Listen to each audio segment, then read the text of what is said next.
Oh, just a thrilling, scintillating life. You just refuse green screen, huh? You have to keep it completely authentic.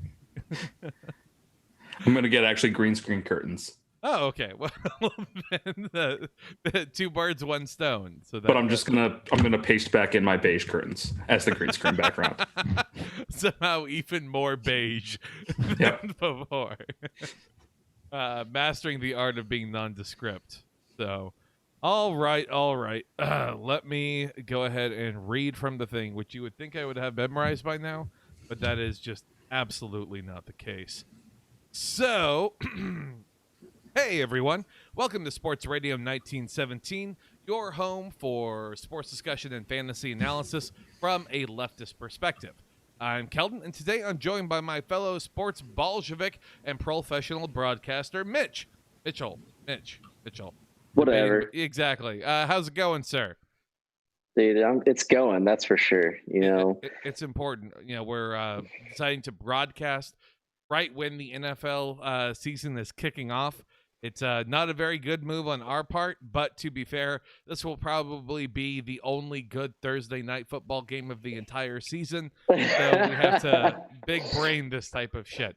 But regardless, joining me this week, we have Aton from Drum Circle Jerk Podcast and Dread from the Sportsalist Bubble Ball Caucus group chat. And that's what I'm officially going to say, at least, that you're from Dread. And I'm from nowhere else. Aton, I know that your list of accomplishments is much more than just the podcast, but I have to make it seem like I'm your peer in some way. Otherwise, people will just realize that I'm having to grovel to go ahead and get you on. So thank you for having me. I don't want Celtics fans in all of my shit too, so I appreciate that. Let's just keep it to the podcast that I'm on, that you've been on, and I appreciate it. And I want none of you to find anything I do.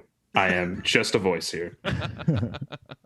I just am very appreciative of this with Dredd also representing the Celtics and Aton representing the Raptors here. That in this very intense time in the wake of something that was so controversial, now everyone can just simply be referring to this particular episode to hash out the discussion and the discourse. Really, I think as leftists, that's what we're huge fans of, right? That we're not arguing, we're having a discourse right now about what's going on. Is there anything more Hegelian dialectic than a game 7 between two teams that you absolutely want to punch both head coaches in the face for different reasons? Yeah, and also whose fan bases are equally as annoying in completely different ways and completely different demographics as well. It's pretty interesting. Yeah. Have Toronto fans really broken through the mainstream? Like, do you think someone from Iowa is like, man, fuck the Raptors, the way that they'll say fuck the Celtics? Well, yeah, it's not the same way. I think we have rental space in a lot of Americans' heads this year, which is really interesting. Oh, we last used to be year so too, dismissed. buddy. Ask LA. Yeah. Yeah, they love that. Look, I'm going to say this much to Raptors fans, and I will relentlessly shit on your team later, but the biggest sadness I have that the fact that it's not being played in front of live games is that TD Garden and Jurassic Park games. Toronto Dominion Garden. Yeah. I just want to point out the Celtics are so good they stole the name of your whole fucking city and put it on their arena. Yeah, just kidding. Fuck TD Garden, fuck TD Bank, like fuck banks in general. We don't have to do this. But both Jurassic Park and TD Garden, Boston Garden, let's call it that. Like those fan bases, those live games are fucking amazing. I had the great privilege last year if I got to see a Raptors game live. It was a Raptors game against like the Knicks or some other shitty team, but it didn't matter. Like fucking, like Jurassic Park goes hard. Mm-hmm. Well, I mean, I wasn't a huge fan of Dominion itself, just the movie in the Jurassic Park franchise. I suppose the stadium itself. Oh yeah, I was talking about the movies. Were you talking about something else? Well, before we dive too much into things here, just to cover a couple of storylines that have been around this week that Kelton, I'm going to interrupt you first. I need to tell you this. I wouldn't if anyone else had scored the touchdown, but the Houston Texans are up, and David Johnson punched in that fucking touchdown. Hell yeah. I'm hurting inside. Every day I scream. And Bill O'Brien will do whatever he needs to do to make that trade seem worth it. he fought to get Hopkins to be paid as the highest non-quarterback in the National Football League, so that way then he could say there's no way we could have afforded him. He's going to make sure David Johnson just run him into the ground. Congratulations. Yay. This is good. I hurt. Everything about me hurts. But back to the happy world, the happy space that is basketball. That is not a happy space right now. No, did y'all see that photo of the Giants Mariners game with a fucking apocalyptic orange sky? Talk about Dune. Like that looked like the fucking like summon the sandworm. It's coming soon. I think that for whatever reason, it might be a sign that maybe sports shouldn't be around right now if the climate is doing that to itself. We might have some larger issues going on than just sentence, but maybe a little. So a couple of weeks ago, I would say probably about a week and a half ago, Steve Nash was appointed as the head coach of the fighting Brooklyn Nets. What better example to hire Steve Nash, who then openly admits to the fact that he probably was hired because of white privilege, and then he of course still accepted the offer. That I think is probably the most Brooklyn thing that you can possibly do, is you take a job from an African American man and then say you got it for fucked up reasons, but you still hold on to it anyway. Yeah, that's gentrification in a nutshell, and. I mean, it's good. It's good. The other head coaching news, the man who made magic happen just kind of across the board for me and me personally is Billy Donovan, who left the Oklahoma City Thunder. Not fired. He left on his own terms by not choosing an extension, or I forget the exact details of which. But I think it's going to be a delightful sweepstakes or who is going to end up getting him, because he'll take some team that is probably like a 6 seed, turn them into a 5 seed. At least. You know, he's not going to get you into that top bracket point, but by God, he'll get you to go into the playoffs. It sounds like you're talking about the Pacers, and I mean that would just continue your theory, and he would be taking another black man's job, and Stephen A can continue to rebrand himself on First Take and get mad about that. I gotta be. That's go ahead. No. Go. Speak your mind, please. I think he's going to take. I think that there is 3 teams that could realistically benefit from Billy Donovan, and I think that is Indiana, Philadelphia, and New Orleans, but for different reasons. And in New Orleans, he would also be taking Alvin Gentry's job. I'm curious, by the way, when it comes to Philadelphia, if Billy Donovan is there, is their ceiling still being, like a 3 seed or something like that, or do you think that? I think their ceiling now is like a 4 or 5 seed. I don't like. Let's next year. Let's just rattle through the East right now. Like Bud is sticking around, which means the Bucks will flame out in the playoffs, but they're going to be the 1 or 2 seed in the East. Toronto's not getting worse next year. They're going to Gasol's going to sign a team friendly deal. And yikes! Do you don't think? I thought he was already signed. He's not. This is his last it was just the extension year. Yeah, right. Sorry. It's just been rough. I'm sorry to watch Gasol this. Yes. No. Yeah. No. He's you don't need to bring him back. He's playing himself. Well, he's playing himself into a cheaper deal so he can go behind Serge. Yes. And honestly, like the Raptors, Masai Ujiri is the first or second best GM in the whole league. Like that's not a question. So they'll figure it out. They'll be a 1, 2, or 3 seed. The Celtics aren't getting worse next year. Like maybe they lose Marcus Smart, which would be terrible. Like the Raptors could lose Freddie, the Celtics could lose Marcus Smart, but in both those cases, like they're still in the top 4. The Nets are going to be good. Like assuming Kevin Durant even comes back at like 60 or 70%, there's no way they slip too far down. And Kyrie Irving, for all that I think that he's like a questionable locker room presence, he's a brilliant player. And they're handpicking a coach that, for all we want to say, like I do think Steve Nash got hired because of white privilege and also staying relevant by covering soccer for years for some reason. But, hey, it worked for him. I mean, he got him to go to the same ESPY awards as Durant and Kyrie, and then exactly land him the job. So, and like. He and Durant have an existing connection from Golden State. He has a connection with some of the young guys on the roster. He is, for what it's worth, a good shooting coach and a good player development guy. And he was like a life mentor for Durant at one point. Yeah. Yep. And he's RJ Barrett's teaching Durant godfather. how to operate on social media. Yeah, exactly. I'm sure everybody has heard the fact that he's RJ Barrett's godfather 1,000 times, because every time anyone talks about Steve Nash, the next sentence is, "Oh, he's RJ Barrett's godfather." Wait, who's RJ Barrett though? Exactly. On the Knicks, doesn't matter. But the thing is, like, I don't see Philly being better than any of those 4 teams. And then you got to bring the Heat into the mix. I'm just assuming the Heat are the 1 seed next year. Let me ask the fair. basic counterpoint question. Okay, where did you have the Oklahoma City Thunder ranked at the beginning of last year? Did you have them at the 5 seed? Because that's the magic of Billy Donovan and the magic of Chris Paul. Well, by the okay, way. Yeah, Chris Paul. It's the magic of maniac Chris Paul and having 3-point guards. Okay, fine. So Billy Donovan brings Chris Paul over to the fucking 76ers.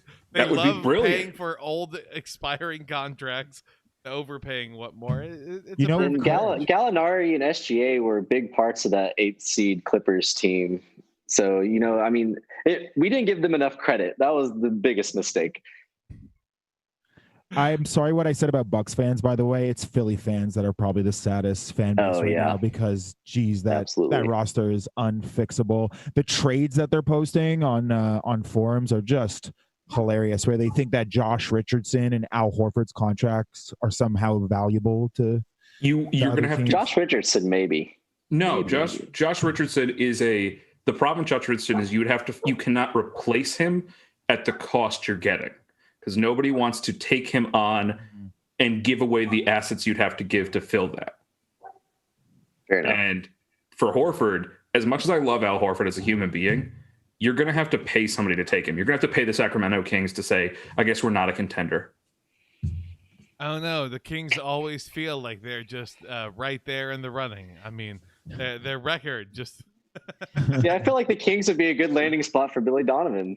Just continue this. And we could get rid of Luke Walton too, which would be great. I was about to say, get rid of maybe sex pest Luke Walton. Yes. If Billy Donovan went to the Kings and got them to be like the 6th seed just every year, they would probably take that Devil's bargain. Oh, they throw him a parade. Yeah. And then Marvin Bagley would leave and go find success with another team, as all of Billy Donovan's stars eventually did. Am I wrong? Come on, somebody tell me. You're not wrong. You're You're not wrong. right. I'm just saying that I think that people would kill to just be a middling bottom half playoff team every year. Like that, there's a certain sense of certainty in that. Like, sure, we may get bounced out in the first round, definitely in the second round, but who knows? It's better than looking and seeing where you are in the lottery and then squandering a pick on that, or then. But I mean, if you go to the Sacramento Kings and make them the 6th seed, I'd say that's quite an accomplishment considering how deep the West is compared to the top-heavy East. By the by, Kelton, there was a 50-50 chance we would have been wearing the same shirt. I just noticed the pattern. I literally didn't choose that this morning. So wow. Well, congrats. Something I changed into right after work. I was like, you know what? I'm gonna go flamingo business casual. That's my attitude here. Quick peek for the listener at home. But moving on to the next item here that we have in the docket, The Bucks are gone. Obviously, I mean, people. Yeah, That'll be old news by now. But I mean, who saw the Heat just? I mean, turning it up. Okay, one person may have seen it. You know. I saw did too. The moment that coffee business came on, I knew that was going to be a problem in the Bucks locker room because, Bledsoe might have been walking around with a cup of that hot Jimmy Joe. That I don't know. I love the mind game. Sorry, I didn't mean to cut you off. No. I mean, shout out, by the way, to our vacant co-host of the moment, Gabe. He's off once again doing great things with his union this week. He was the one who helped discover that initial Reddit thread weeks and weeks and weeks ago about this that was so delightful for us to talk about in the group chats, and then finally to see sports writers acknowledging us and writing about it, and then hearing now as people are finally working their way into the play-by-play guys giving reference to the coffee. That's how we know that it really hit the mainstream here. Exactly. The moment Jimmy Butler said, "Fuck them kids," and said, "I'm not bringing my family," I knew it was over for the Bucks because that man. Look, I am actually a big analytics nerd more than I am we could call it tape guy analytics, whatever. I do like the numbers side of basketball. I don't always buy into there has to be this extra spark. You need this extra spark. But if anybody was going to make me question that, it is Jimmy Butler. Mm-hmm. No, I mean, again, what was this quote of like, for me, this is a business trip? Like, oh, shit. Well, then, okay. And just look at the 3-point shots he's taking when he's taking them.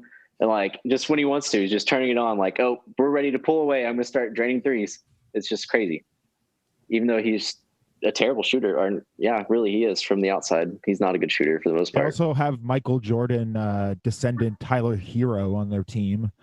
Oh, dude. Man who bought $300 of backwoods from a convenience store clerk. Tyler Hero. He's probably like the most fun player to watch in this little playoff venture. Like, I don't know. I like him a lot for whatever reason. Yeah. You like the gritty white guy doing well, yeah. He plays offense and defense. Wow. I mean, wow. Real lunch pail guy shows up to work every day. And he's getting slapped 6'5". around by a gritty black guy too. So it's all good. Exactly. Trustworthy face. Don't know what it is. It's like training day. Wait. In the locker room. I want to pause this for a second. Have you seen Tyler Harrow's face? No human being has looked like he can steal my car more. Oh yeah. I was about to say that's the last sight at many a fraternity party. Like, that's the guy who tells you the clear face you see before everything goes blurry. I was going to say that's the guy who tells you the bad shrooms at the frat party. Go watch Tyler Hero at the NBA draft. Oh, his outfit that he had? Yes. Oh, God. Yeah. Yes. Look, here's an honest question for everybody right now. Who is more likely to be high at this moment? Tyler Harrow or Brandon Ingram? Oh, Harrow, absolutely. Yeah. Are you kidding me? 100%. He's high on way harder stuff too. Like,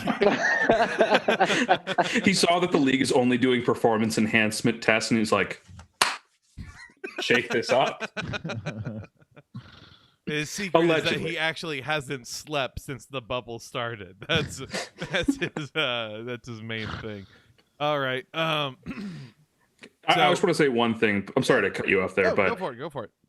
I think it's actually a real testament. Like, Kendrick Nunn obviously is a rookie only because of his off-field problems, and he had major off-field problems. But it is something to say for the Heat as an organization that they had both Tyler Harrow and Kendrick Nunn as rookies, and that they have managed to develop both of them into not only competent players, but players genuinely worth getting playoff minutes in a deep run. Like, at worst, this is a conference finals run for Tyler Harrow in a starting lineup that beat the Bucks in 5. Yep. I mean, just all credit to that organization. Just when we were ready to maybe kick him to the curb collectively, or say, oh, I wouldn't be surprised if they were like a 7 seed and then they got bounced. Instead, cranking it up when they need it most. It really kind of shows just what a real leader in the locker room and how one player can change a whole team's mindset. really just kind of makes you wonder with the 76ers if keeping Brett Brown instead of Jimmy Buckets, how worth it was, huh? You know, it's also just like being able to analyze that now is the time, because Butler's a controversial figure at this point last year. Like, we're talking about Butler as somebody who bounces around the league, and like obviously the teams that he leaves get worse afterwards, but like he's somebody who you have to go get, you have to clear cap space to get, you have to commit to. Like, this is not a star in your locker room now. This is not somebody who you've had like your eyes on. This is somebody who comes onto the market because something went wrong. Mm-hmm. And you said, now is the time. Brett Brown also called him James Butler. That was Jesus Christ. That did not go over well. Brett Brown. I know it's a respect. Kind of I didn't think he would like me calling him Jimmy. I think Brett Brown probably should have called Jimmy Sir. No, I don't think Jimmy Butler would have respected him for that. He would have been like, "Oh, so I can just boss you around, huh?" Is that's that the point I'm making. Yeah. Respect was never on the table for those two. You could never get Jimmy Butler to respect Brett Brown. You had to get Brett Brown to decide that Jimmy Butler was in charge ahead of time.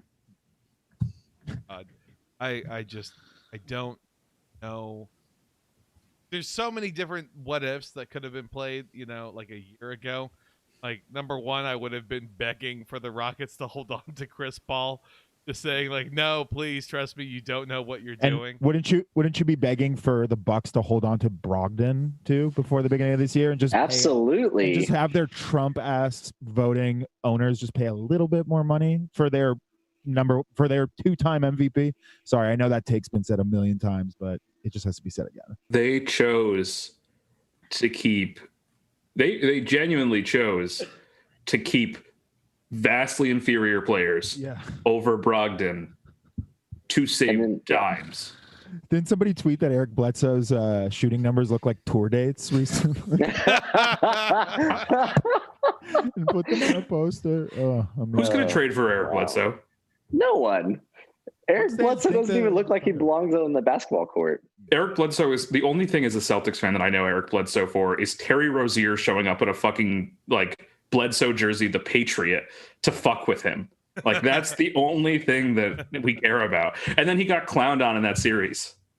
He always does something like that too, or gets that. He called Kyle Lowry a Hall of Famer, a future Hall of Famer, right before the series last year for absolutely no reason. Yeah, that wasn't a good idea. Sorry, we'll talk about the Raptors later. No, it's okay. Saving it all. Okay. Couple quick notes here, just for people wondering at home. The Astros are playing, the Rockets are playing, and the Texans are playing.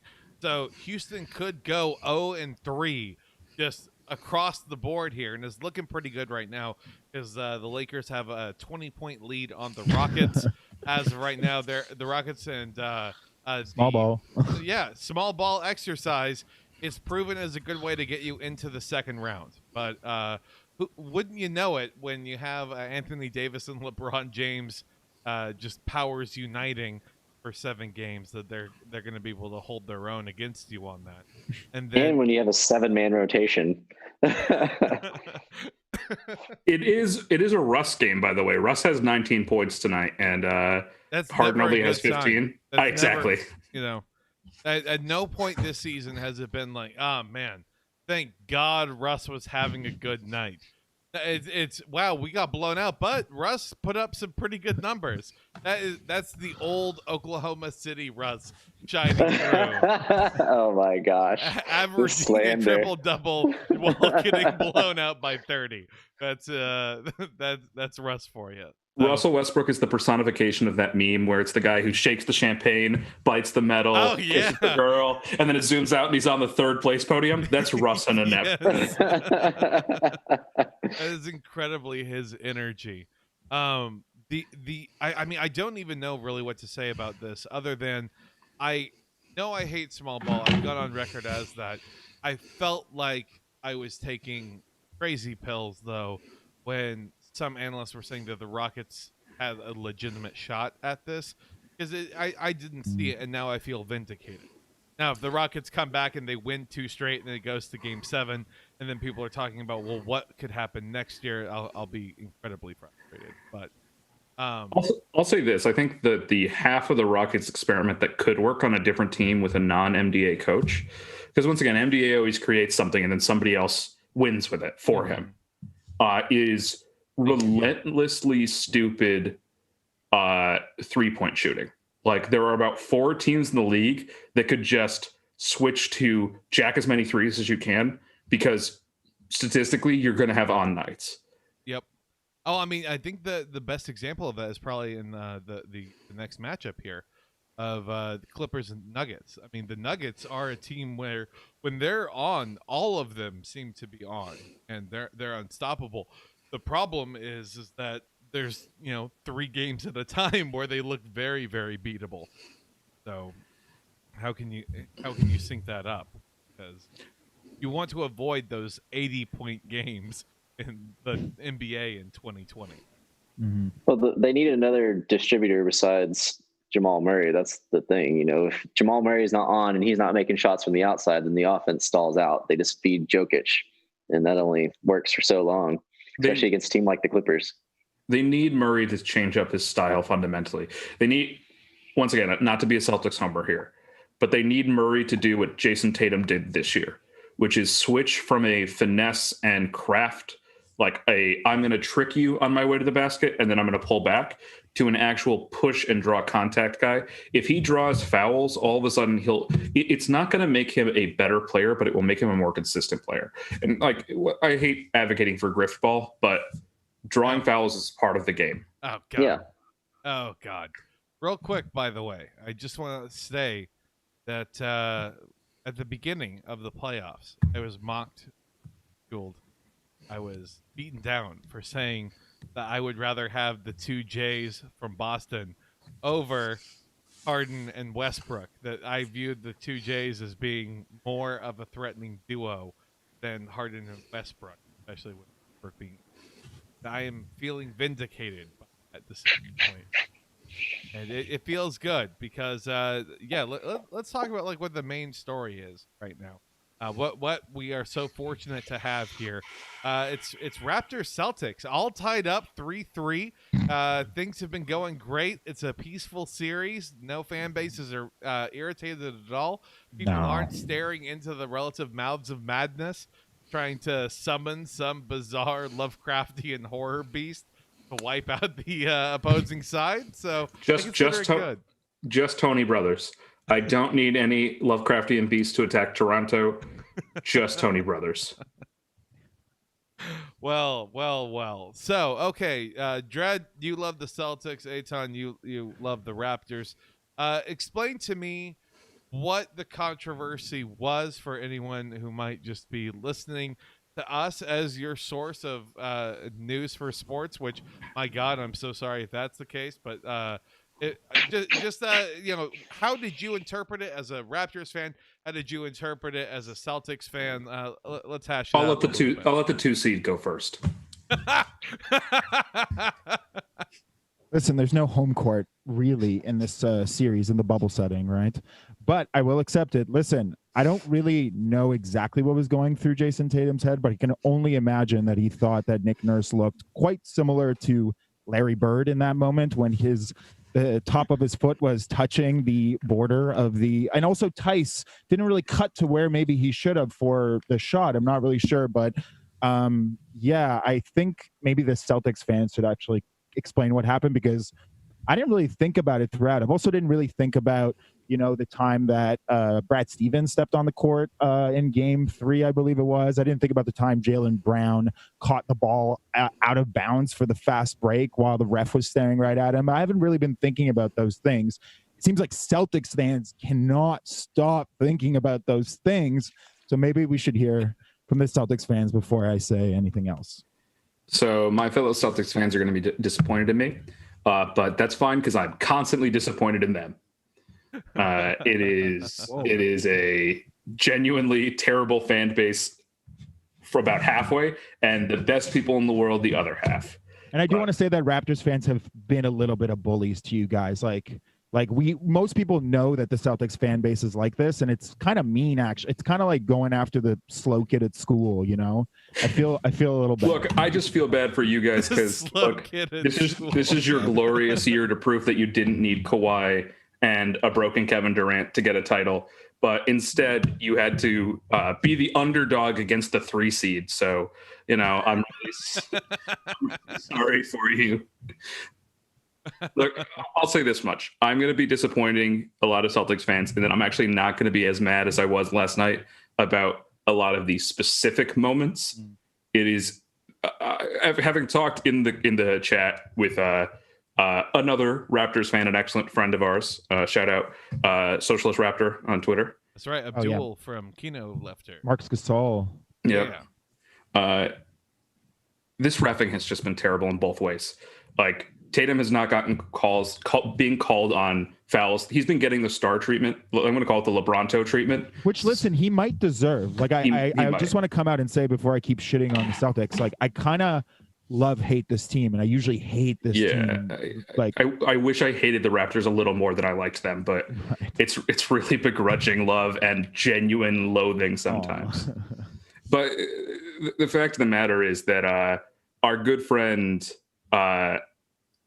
Tony Brothers is an example of bad reffing going both ways. And frankly speaking, I think the calls last night did favor the Raptors in crucial moments. The no call on Kemba on a foul on Kemba at the very end, I think, is game changing. But at the same time, it has been just atrocious, just bad reffing left and right. And I think if you add them all up, I think the reason why I would say it's been rougher on the Celtics is not because there's actually been more calls that have gone in the Raptors' favor. It is just the timing of the calls that go in the favor of the Raptors come in the closer games. And that's how it feels that way. And the timing of calls that go egregiously in the Celtics' favor have come in the 2 blowouts. I think also people are ignoring the fact that Marcus Smart and Kyle Lowry share so much energy, and it is probably confusing the hell out of the refs because it's never happened to me before. I've never seen somebody flop as sort of passionately as Kyle does. It's kind of like, it's remarkable actually. Like, I don't hate I actually think Marcus Smart is a really, really good player, and regardless of like shooting woes and stuff like that. So he's the best. That's causing some of the ref confusion. Sorry. He is the best defender per inch of height in the league. I'm going to put that on. Like, he is the shortest good defender in the league, which is valuable and stuff. But frankly speaking, I think that there are Kyle Lowry and Marcus Smart could do a 2-man show, and I would go pay tickets for it. But I also think that, like, last night was frustrating because it felt like there were crucial moments, and specifically it's that Kemba call. And obviously the Nick Nurse thing. I was incredibly steamed about it last night. I was like, suspend fucking Nick Nurse, fine him to the maximum extent of the law. I was going full on, like, call the manager of the NBA, call Adam Silver, go on First Take this morning, Brad Stevens. And then what if he comes in a Celtics jersey, like a Celtics legend jersey next game? I think that Taco Fall should deck him if he does that. And I think that Taco Fall should deck that and take his shirt. I do think Nick Nurse is the first or second best coach in the league. And I think he will go down as the best coach of this era of basketball. Mm-hmm. And I think he's also a profoundly annoying human being in a way that is hard to describe, except that he has a deeply punchable face. And also Brad Stevens is Pete Buttigieg, so I can't talk. But I think that the 2J's response to last night's Nick Nurse antics actually sums up the entire sort of spectrum of how I feel about it. Jason Tatum said, I got to own that. I wasn't paying attention, it wasn't his fault, but I got to be better next time. Jaylen Brown called the manager on him, actually. Well, Jaylen Brown says he's a grown-ass man. He's got to be smarter than this. And I thought that was the most cutting remark he could say to a baby-faced man with a goatee. Who can play Stairway to Heaven. That he's the adult in the room, okay? Mm-hmm. That's the real reason you get a goatee. Like a 23-year-old high school. Like, I have to assert dominance somehow. Why would the conspiracy go in the Raptors' favor though? Like, wouldn't NBA refs and NBA officials in general be creaming their pants for like a LA Celtics finals over a Raptors Clippers finals would actually kind of be a death sentence to ratings. I think a Raptors Clippers would actually be very interesting for the Kawhi narrative. Yeah, but I agree with you. Nerds. Yeah, I agree. No one's watching that. Right, but I agree with you for I think a lot of people would. I mean, because there's not a whole lot on. I do also. In a year. Oh, sorry. Oh no, go ahead. I was going to respond to that. Yeah. No, you go first. No, you go ahead. You go ahead. Well, I was just going to positively say that I am really happy that you disassociate from most of the Celtics fan base in general, because you're, as you said earlier, you're Muslim, and there is kind of like a birthright almost like vibe to the Celtics fan base online. Like they deserve this championship following the 2008 one. Like I get it, but it's a little bit like now, like, guys, you don't. It's interesting you use the word birthright. Birthright, yeah. Yeah, I'm using it because of that. I'm using it because I'm equating it to. Anyway. There's a reason why Ben Shapiro's favorite team is the Celtics, even though he knows nothing about basketball. Exactly. There's a reason why in the age of Magic and Larry, every white person that wanted to like basketball was suddenly a Celtics fan. There's a reason why I white pass, and there's a reason why I white pass more aggressively when I go to Boston, and that is because it's a racist ass city. Like, let's put no two qualms about it. I will say, however, it is a racist ass city with Jaylen Brown on the team. That's the thing is the fan base can be so gross, but the team is so lovable. I know. It hurts me. It's so I love crazy. Your team. I hate it. And there are a lot of good Celtics fans out there. It's just being a Celtics fan is who's the most embarrassing famous Raptors fan?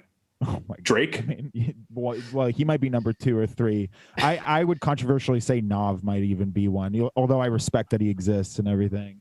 Justin Trudeau, maybe? I mean, the new Conservative Party leadership leader just posted himself robotically watching the game. That might have been the most embarrassing one. Cool. You have two potential heads of state and a couple other embarrassing people. The Celtics are a large enough franchise and a large enough history.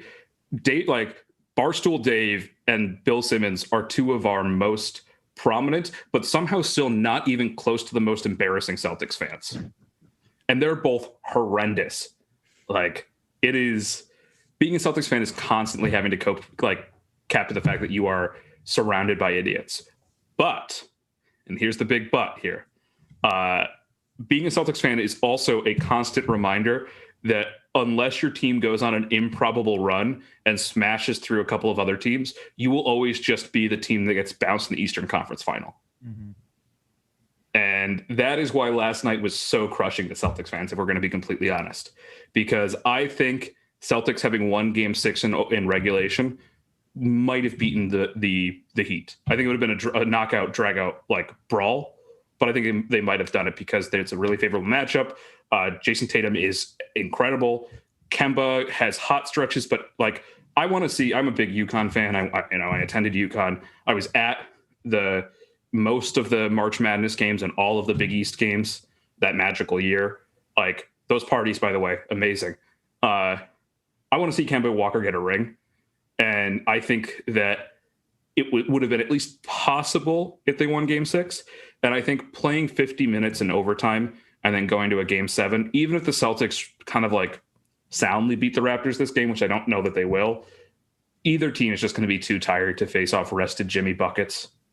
We're competing for a chance to lose in 7 or lose in 6. Yeah, this would be one of the few times where I would cheer for the other team to beat the team that beat Toronto, so that usually I would hope that the team that beat us would go on to win the championship, but I think I'd be cheering for Jimmy in that. And also just knowing the reality, like you said.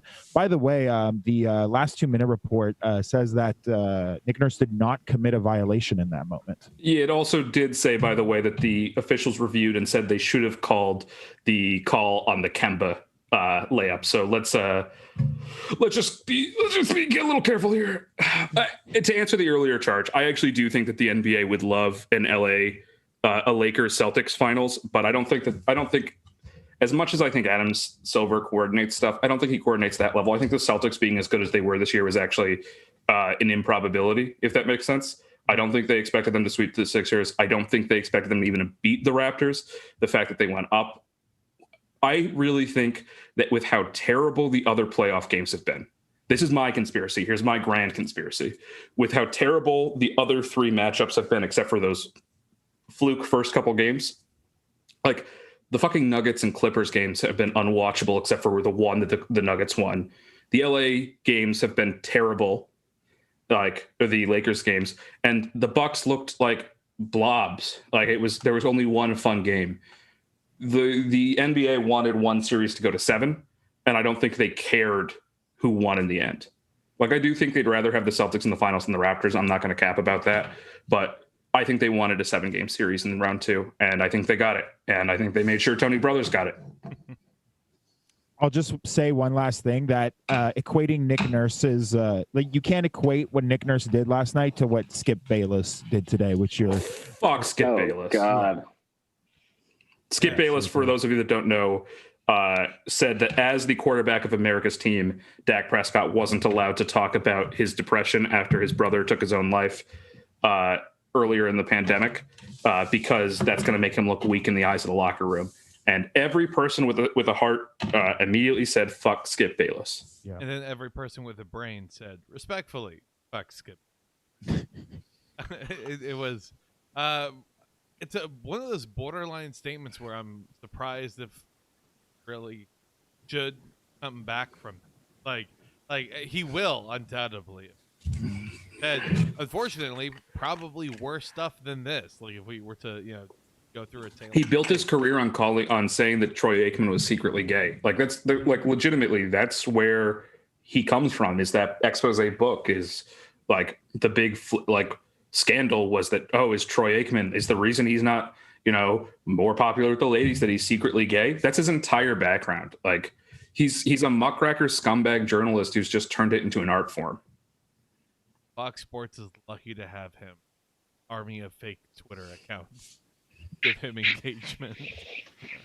The last thing I'll say on the Celtics Raptors thing is I last night I fucking hated the Raptors and I hated Nick Nurse, and I would still, by the way, say that what Nick Nurse did, while not a tech and while not illegal, was scummy, because I think that he needs to learn to not be straddling the corner of the court. Otherwise, I think it would be perfectly fine for Brad Stevens to have Taco Fall spread eagle over the two corners of one of the court just to block off an area, like infringing on the airspace but not the court space. But I will say, like, outside of my incredible rage this game and my deep sadness when OG Anunoby just sunk a dagger. By the way, I think you would have been swept if OG hadn't done that. No shit. Yeah. That's why, I mean, Fred said they fucked up when he walked through the tunnel. So, and he was right. Yeah, but that's the thing is, like, I genuinely think this has actually been the best series in the entire bubble. Yeah, we've all been waiting for this. Both fan bases, like, on different, like, and I've been listening to more Boston podcasts recently. Yeah, well, they're all mostly because it's like manna to me, the tears. You know what I mean? I feed on it, but also because there's good voices on both sides, and both have been asking for this series. So yeah, there's mutual respect. There might be a fight tomorrow, but I feel like no matter who wins at the end, they'll come together and hug. This will be a great rivalry until Giannis signs with the Heat, and then we'll both just be sad. Exactly. I do like that idea, by the way. I wonder what team he's going to sign with. I mean, like, the Heat seem to be objectively one of the best places if Jimmy Butler can lure him. And it's actually probably Golden State, to be honest. Yeah, like, to be honest, you really think about it. But you'd need a sign and trade. You'd need to get the quality. Gabe's ears are burning. Yeah, I know. It's just, it really kind of feels like Jimmy Butler could take Giannis on the night on the town in Miami and just, do the sales pitch of all with Mad Dog eyes. I think it's more likely that Jimmy Butler lures Joel Embiid than he lures Giannis. I think that's true. I think the two realistic teams, and then Miami is just a perfect spot because they could make cap. They have an excellent, like, Dragic and Butler are an excellent pair, and then you probably ship Bam for maybe even a third part, and you still have, like, cap room for Giannis there. Like, Bam's amazing. Bam's going to be an all-star for years, but you could conceivably do Bam for, like, a very high tier, like, guard and play small ball with Giannis as your 5. Yeah. if watch D'Antoni's crazy strategy start to find its own truth right there, huh? And the end all be all is that I think that the Raptors are the only organization in the East besides the Heat that have a realistic cap perspective and a coach and organizational staff that Giannis would leave for, because Giannis is not going to leave. Giannis didn't grow up in Brooklyn. He's not going to grow up. He's not going to try to go fix the Knicks. He doesn't give a shit. He's going to go, if he's going to leave Milwaukee, he's going to leave for somewhere he can win, which is a sign and trade with Golden State, which I think the Bucks would prefer because at least they get some sort of assets out of that, or Wiggins. A straight up what? I said Wiggins. I said assets, not Wiggins. I didn't say baggage. And I guess Draymond. Yeah, probably. But more baggage? That's more of emotional baggage than anything else. Being future number one NBA commentator, Draymond Green. You mean the most overrated player in the NBA, Draymond Green? I love Draymond Green for one simple reason, and that is he is, outside of Patrick Beverley, he makes players the angriest. Yeah, and you have Marcus Smart on your team too, so you have. He's just a larger Patrick Beverley. He's a larger Patrick Beverley. He's a less flopping Marcus Smart. He's less likely to try to tunnel past your nuts, Kyle Lowry. Yeah. That is a weird Venn diagram, actually, that I'd like to see, of like annoyance and of possibility to sucker punch you in the nuts. Yeah. No, shit talk aside, the Raptors are a great team. Even if they win, I'll be mad. I'll log off for a few days if they win tomorrow. But we're both competing to see who gets fucking trashed by Jimmy Butler. Yeah, no, that's a fair thing we can agree on. I feel the same way too. I think the Celtics are great. I do have to admit that Raptors fans are, and including myself, are going to be really annoying when we win, just because this is new to us. We're Canadian. Remember when Durant got injured and we cheered for it? We don't know how sports work. We're dumbasses. So look, I'll say this again. I think if you're willing, Kelton, if you're willing, and Milshil, if you let us talk just a couple seconds more on this. No, I think that the Raptors and the Celtics have two of the brightest futures in the East for very different reasons. The Raptors are one of the most well-managed teams under Masai Ujiri.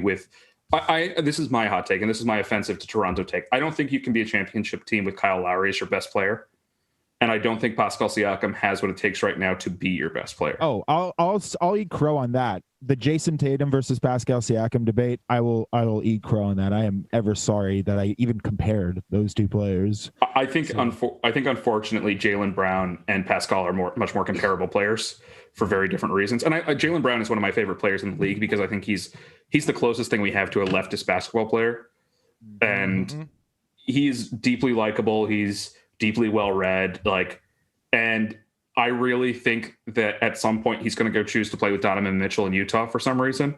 I have a sinking suspicion that eventually that's going to happen. But the deal that the Celtics got, gentrification, we're taking over Utah. Utah gave up a 3-1 lead. They have to give up Donovan Mitchell now. They just signed Donovan Mitchell, but yes, they should have. Donovan Mitchell should have been like, "Come on, guys, please don't make me play in Utah." But the Celtics have Jason Tatum, who is probably going to be a top 5 player in the NBA at some point. I'll say I don't think he has what it takes to be the best player in the league, but I think he will be in the top 5 conversation. I think he'll win an MVP at some point. Absolutely. And they have Jaylen Brown, who is on a very team-friendly extension, as it turns out. He's outperformed that money. He's an excellent defender, and he has some games where he can just carry a team. And they have Kemba Walker, who is maybe the most likable point guard in the East. And I do say likable. Kyle Lowry is loved by Toronto, but he's not likable. But Kemba Walker is a deeply likable person who nobody will root against for years. He is going to start declining, and that is going to be a real issue. But that's still a pretty good 3. For the duration of Kemba's contract, that's probably at least 2 finals runs. Maybe not a run to the finals, but run at the finals. Yeah. And the Raptors have kept incredible cap flexibility. And as long as they can get somebody better than Pascal Siakam to be the heir apparent to Kyle Lowry on that team, they'll be fine. Nurse is a better coach too. Okay, let's go on to the next. Yeah, that's Brad Stevens. Look, I will say, I'll say this in the defense of Pete Buttigieg light.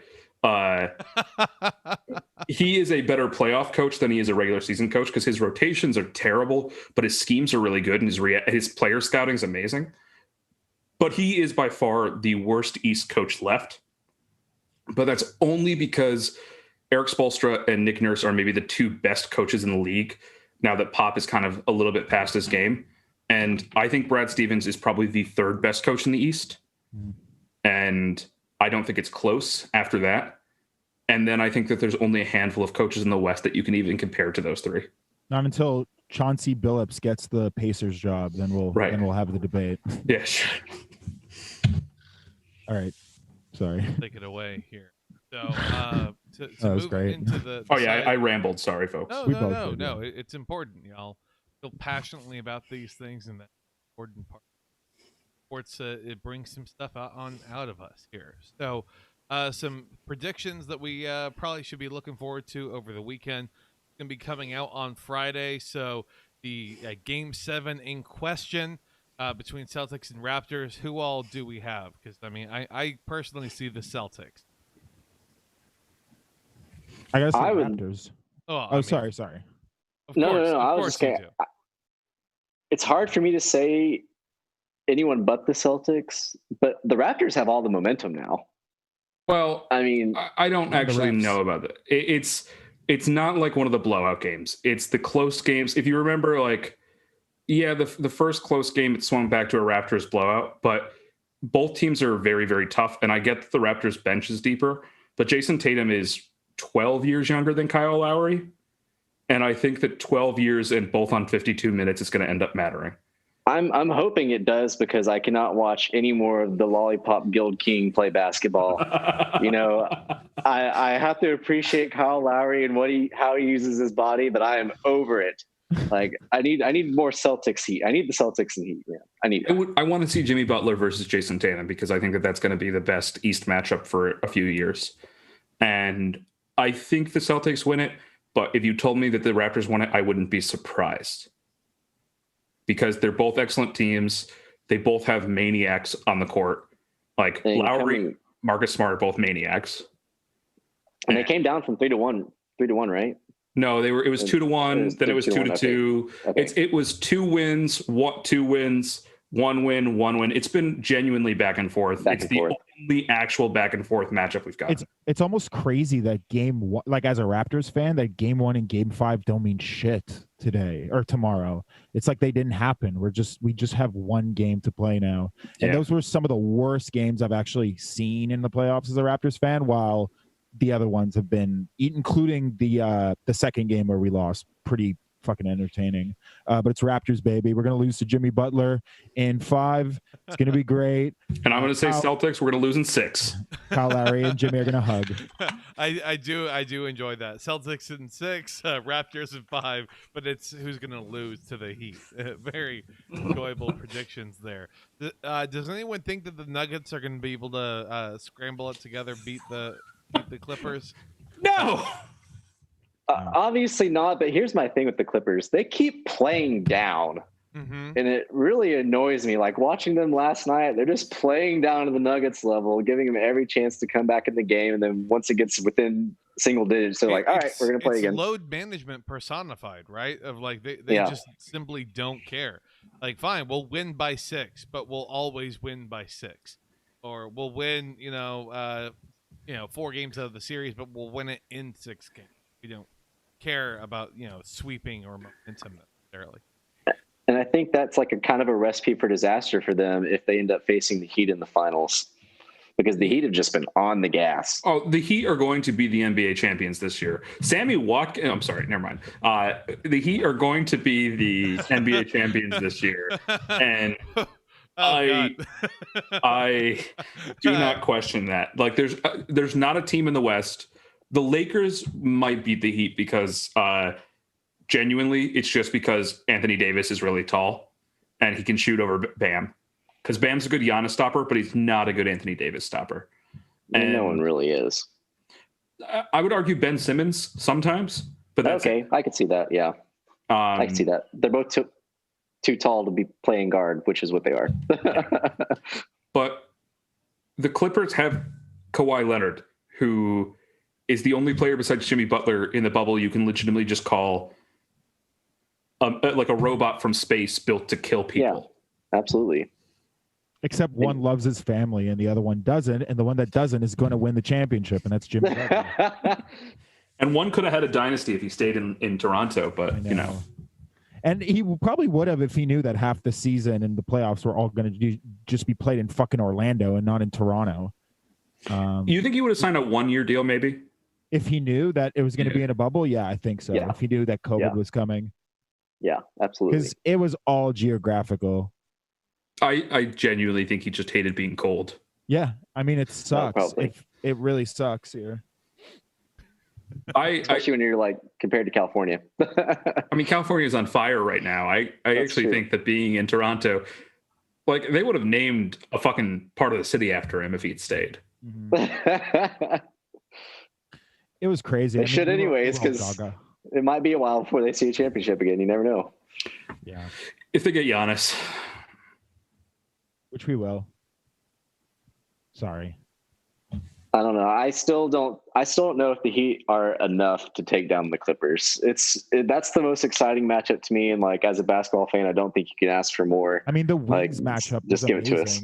Just think about like the Wings versus Wings matchup. It's so cool. While you don't even think about the centers on either of those teams, except and they both have like similar center styles as well. Bam and Zubats. You know, those aren't like Bam is more flashy, better. Yeah, way better. Yeah. But yeah, I mean, but they still do have similar style games, and but the difference is, and then what I would say is, the Heat have Jimmy Butler, and like Jimmy Butler's worse than Kawhi, but he's also like the intensity factor. You can make that a 50-50 argument for who you'd rather have leading your team. But I would rather have Tyler Herro and Goran Dragic than Paul George and Lou Williams, Montrezl Harrell, Lou Williams. Like, because I disagree with that, man. I feel like, especially the way Paul George is playing again. Paul George plays well until suddenly you put an actual wing defender on him. Paul George now is playing against a Nuggets team that went to 7, that doesn't play real defense, that doesn't have a rim protector, and who, frankly speaking, has weak guards. Yeah. And like Jeremiah Grant's not shutting down Paul George. No, but I don't know that Paul George gets past the Lakers. And I definitely think that I don't know that the Clippers in over 7 games outshoot the Heat. Okay, that's that fair. They haven't shown us that they can. Absolutely, you know, that's the thing. I feel like they haven't been playing up to their full ability, and they're just kind of coasting through. Also, the Heat are going to fucking wipe the floor with whatever team comes out of the other side of the East, and they'll rest for 2 weeks before the LA teams finish their 7-game series. Yeah, exactly. Clippers and Lakers is going 7 games no matter what. There's just no. Yeah, the NBA was going to make it happen. But I mean, that's what we want. That's what we've been waiting for almost a year now, is the Clippers and Lakers. Well, I have anyways. It's not at Staples Center. I think that's actually one of the funniest parts about it. All these writers didn't get to have their little Western Conference NBA heaven in LA for 2 weeks. Well, yeah, honestly, but the Lakers also didn't get 7 home games. Yeah, like that's 7 home games for the Lakers. That's not a split. Mm-hmm. Staples Center is not friendly to Clippers. And you know, like Giannis and the Bucks are missing the home crowd. Like, imagine how much better the Lakers would be if they were playing in front of a home crowd. Like, LeBron has got to be missing that shit. He's just heard his name chanted for too many years now. Yeah, and I think actually we see some of the other players on sort of what I would call middling contenders that just zeroed in. Like the sudden 3-point accuracy from some of the players in the West is probably a lot to do with the fact that there's no crowds. On the other hand, like, I think I just have to imagine what these Celtics Raptors games would be like going back and forth between those crowds. Like, that would be insane. Marcus Smart would have swung on Kyle Lowry. A minority owner on the Toronto side would have pushed Marcus Smart a la like last year's finals. 100%. We'll have the Malice at the Palace Part 2. Like yeah, exactly. The Minion scramble at the Dominion. Oh God. Or the Scotiabank Center.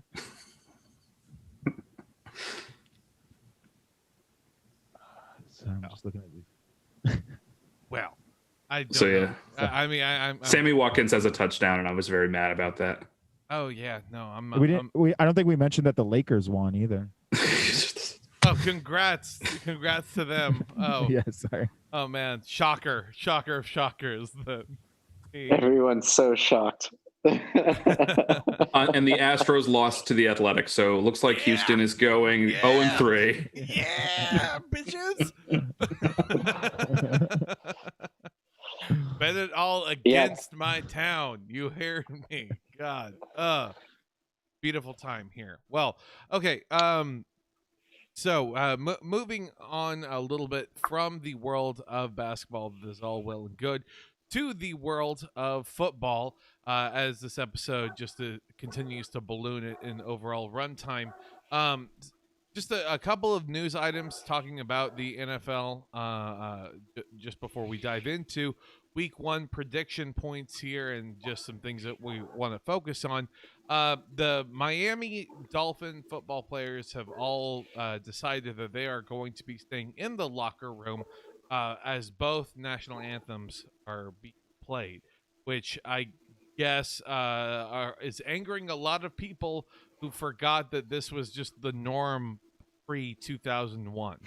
So I don't understand why people are losing their mind, acting like this is some cherished tradition point that has always been in existence. When Kelton, it's because they're racist. Well, yes, I know why, but I don't even understand how they could think that arguing the idea of a legacy when it's been around less time than Monster Energy kind of makes sense to just pick a different lane if you're going to be arguing. Just say you're unpatriotic. Stick with that. Don't do this weird reject modernity, embrace tradition kind of philosophy when it comes to this. Do you think they even noticed that the Texans weren't on the field during the national anthem tonight? Yeah, they booed them. They did? The digital crowd booed them. The digital crowd. I keep forgetting that it's just COVID. It cuts to the players kneeling, and then the operator has to digitally boo the players protesting. I was a little upset because none of the sports league that had like fan noise pumped into the stadium were doing boos. Like when fans are booing, they just cut the sound off. I want boos, damn it! Like. Yeah. I mean, I think if anyone is going to be doing that, we should expect the Las Vegas rate. Oh hell yeah! Oh, 100%. In fact, I wouldn't be surprised if at the new LA stadium that they just hologram project fans in based on the fucking space station on the inside there. Glorious thing. Out of curiosity, and call it morbid curiosity at the time of this recording, what's the score look like, by the way? With You don't want to know. You don't want to know. It's I'm gonna guess it's a 2-score game at this point. Yeah, it's a 17-7 at half. Okay, well that's actually not that bad. I thought like Kansas City's getting the ball back. Yeah, because they're playing. Yeah, okay. Well, I mean, soon it'll be 24-7, and at least the Texans aren't up 24-0. Can you imagine the shit that they would have if they were up 24-0 at halftime? I just want to remind you that the most yards your team has right now. So I'm gonna read you through some yardage. Fuck me right up, Dre. Okay, here are your receivers: Will Fuller 25, Brandon Cooks 20, David Johnson 20, Jordan Akins 20, Darren Fells 19. Do you know how many rushing yards David Johnson has? 42. 42 actually isn't half bad for David Johnson on that, and a touchdown you said from earlier. Yeah, he punched one right in, and the other team's running back is actually struggling more. Clyde Edwards-Helaire has been struggling mostly because the Chiefs have just been able to pass with impunity. I see. Okay, well, I'm going to give like a prediction. I don't know. I'm going to assume, because the Texans don't have any notable linebackers to speak of, that Kelsey is really going off. But they have Weaver is the new coordinator, So they're going to be really good at shutting down like the number one. So I'm going to guess like Hill is underperforming, but like other people are going off. I mean, guess how many receptions Sammy Watkins has? I don't know with receptions. I'm gonna guess like 3, 5. 5. Really? 5 for 51 and a touchdown. That and is. Oh. By the way, I'd like to apologize to the Canadian here. We're going to be talking about football. I was gonna say maybe for the predictions I should leave because I'm only gonna go off of like stats. Like I watch the NFL like a housewife does, to be honest. And it's all just names for me and stuff. It's up to you guys though. If you want to dip out at this point, I certainly won't hold it against you. I mean, we've held you hostage for over an hour. No, it's okay. You guys are the ones who brought both of us on the show, by the way. You knew this was going to happen. You knew we were going to explode and this was going to be... I talked for more than my fair share, and I didn't swear nearly enough to be a true Celtics fan. No, I want to talk football. I'm just going to bring nothing. Like I watch it again, I can't like wait an immigrant. for your predictions to be the most right out of all of us. Because that's always what happens. It's just like, oh no, they seem I got a good vibe off of them. Just yeah, exactly. You're wrong. Peyton, I'm here every single week providing nothing, so there's no reason to feel bad. And Kelton and Mitchell bring me on knowing that I will over talk my welcome. Well, right. It's the analytics. It's the tail of the tape. It gives us, some incredible highlights when forecasting go. Actually, we had someone on, and he was exactly right at this specific point. Okay, let's clip this 15-minute bit, put it up, a concise 15 on here. So, yeah. This is going to be an interesting season, I guess. Yeah, all 6 games of it. People really, drafted number 1 overall in fantasy. Clyde Edwards-Helaire, huh? There's stadiums allowing fans too, right? Yep. Did I read that correctly today? I actually think the Texans have fans right now. You guys live in a shithole country. It's the Chiefs that are hosting, so it would be KC. I think Kansas City might have. So that's where they had the huge Lombardi Trophy today. Then that makes sense. Oh, great! They had to use that budget somewhere. So it would be what? It would be Jacksonville or all of the Florida teams. Oh, it was actual Chiefs fans in attendance booing the moment of unity for the national anthem. Yeah, it was. I mean, like are we all expecting? By the way, the pivot point for Washington professional football team to now go like outflank from the left and start chiding the Kansas City Chiefs for their derogatory name. God.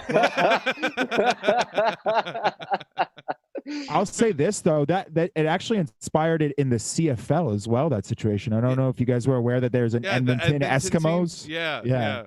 So we have our own like weird no-name brand sports team as well. Not allowed to use the E word, I guess. Yeah. I think they should just stay with Washington football team. I think it's funny.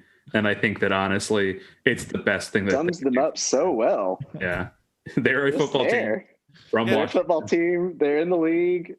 Well, I mean, it's like how if you have an odd number of teams in the fantasy draft, one will get auto picked. They're just the default team. So for anyone who watches, like a housewife, for example, there's the Washington football team. That's the team you start off on. That's America's team. Yeah. But it's the default player in Madden. It's the default roster. Probably if you look at what their overall rating is, I think that might be a slight 75s across the board. Washington would kill to be 75 across the board. Oh yeah.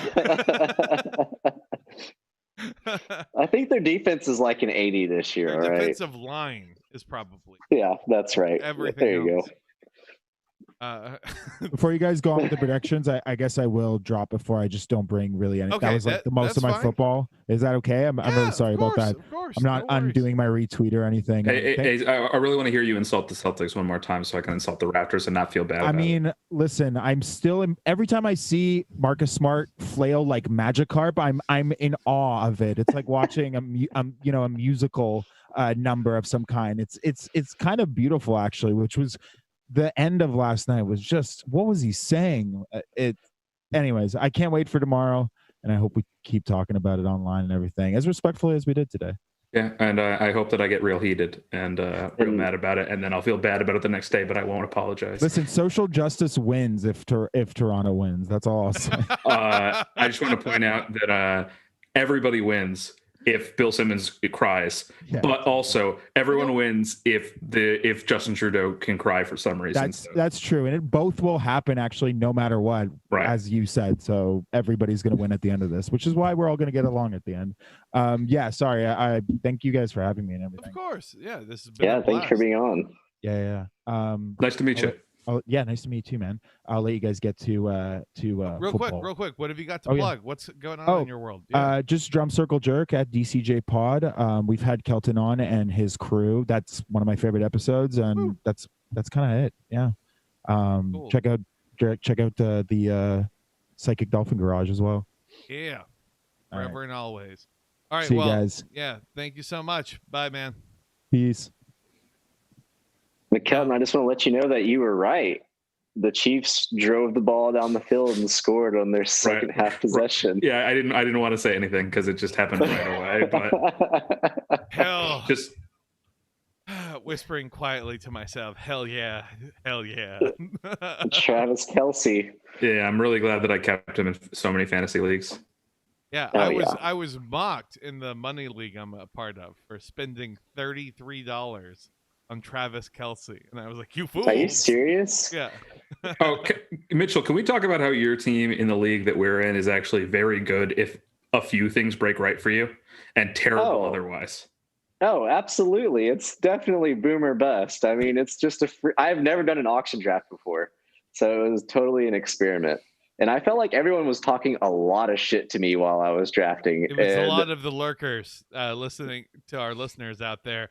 A lot of lurkers that thankfully helped us fill out the ranks here. But my God, getting upset an hour into an auction draft, wondering how long is it going to take, really showing the rookie maneuvers on y'all. And I really wasn't even one of the ones that was like making things last longer than they needed to. Like, I was like, why y'all even get mad at me? I'm just bidding on the players I want. Look, I ended with $81 extra, but at the end, I got to just pick my players. And that was one of the best experiences I could have.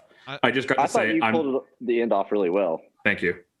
I don't know how to manage money. I kept on thinking like I had a bad budget of 200 half the time, and I upped it to 1,000 weirdly, and so I left with it was like $180 on there. But you also left with Dak Prescott, who is going to probably be one of the top two quarterbacks this year. All did the wrong strategy though. For the listeners here, this is a 2 quarterback league, not a super flex, so you have to start 2 QBs. And so, some people drafted upwards of 5 quarterbacks in their roster, and they were smart. Yep, because now they're trading like Devontae Adams for fucking Ryan Fitzpatrick or whatever the fuck. I think they might be wrong to do that. I think they should have. They should have waited. Yeah. Yeah, I think that they could have gotten a whole bunch of stuff if they had just waited on stuff. Like right now, Davey O'Brien, who we relentlessly mocked, turned a frankly terrible auction into Clyde Edwards-Helaire for a 3rd-tier quarterback and Devontae Adams. He fleeced people. Mm-hmm. And it's still going to look bad when the quarterbacks he traded put up 40 points next week. Yeah. Because Clyde Edwards-Helaire. Oh wait, no. Yeah, he's doing Clyde Edwards-Helaire. He's doing good now. He broke off a big run and got the touchdown. Nice. So proud. Oh God, it's all pain. 24-7. Come on, Texans, do something. Where's Kenny Stills when you need him? Hurt, probably. There's not a healthy hamstring among the Texans starting wide receivers. between Kenny Stills and Randall Cobb, there are 2 legs. No, between Kenny Stills, Randall Cobb, and Brandon Will Fuller. Cooks, and Will Fuller. Oh God, there are 2 legs. So I did something stealthy in that league, by the way, is I picked up Marcus Mariota and stashed him on the IR spot because I genuinely believe that Derek Carr is going to get benched at some point this year because I don't know how to use the IR spot. I'm not going to lie. You can just they need to be on IR. Yeah, or they have to be out for the week and then you have to remove them. But you can. Why am I explaining the league on a podcast? Yeah. It's fine. This is people I are. did are something still really listening. stupid. They are listening because we fill the void in their soul as their overnight grocery stocking. Listen to this. Point. Yesterday, I dropped Jerry Jeudy for Taysom Hill because I was like, I need another QB, at least Taysom Hill. I can plug him in and get a few points on one of the weeks I'm not going to have a QB. And then Sutton goes down in practice, but apparently it's just a joint sprain and he's only going to be out like a week. So yeah. Who would have possibly? God, it's all bad. The disadvantage of having like 5 or 6 different leagues that you're a part of is that everything hurts all the time, no matter how well a particular team is doing. Because like I have Kelsey in the money league, and that's arguably the most important. But in the other 5 leagues, I don't have Kelsey, so he still hurts me. Oh yeah, this is what was traded: Teddy Bridgewater for Devontae Adams. Oh God. That's because that guy didn't have a single quarterback. He didn't have one, and you have to start 2, so he had to do something. That's give up his best receiver. Yards are yards in this league, so it's going to be a little bit better than like it's not just a complete terrible thing. Like passing yards are also equal to the same thing as rushing yards and receiving yards.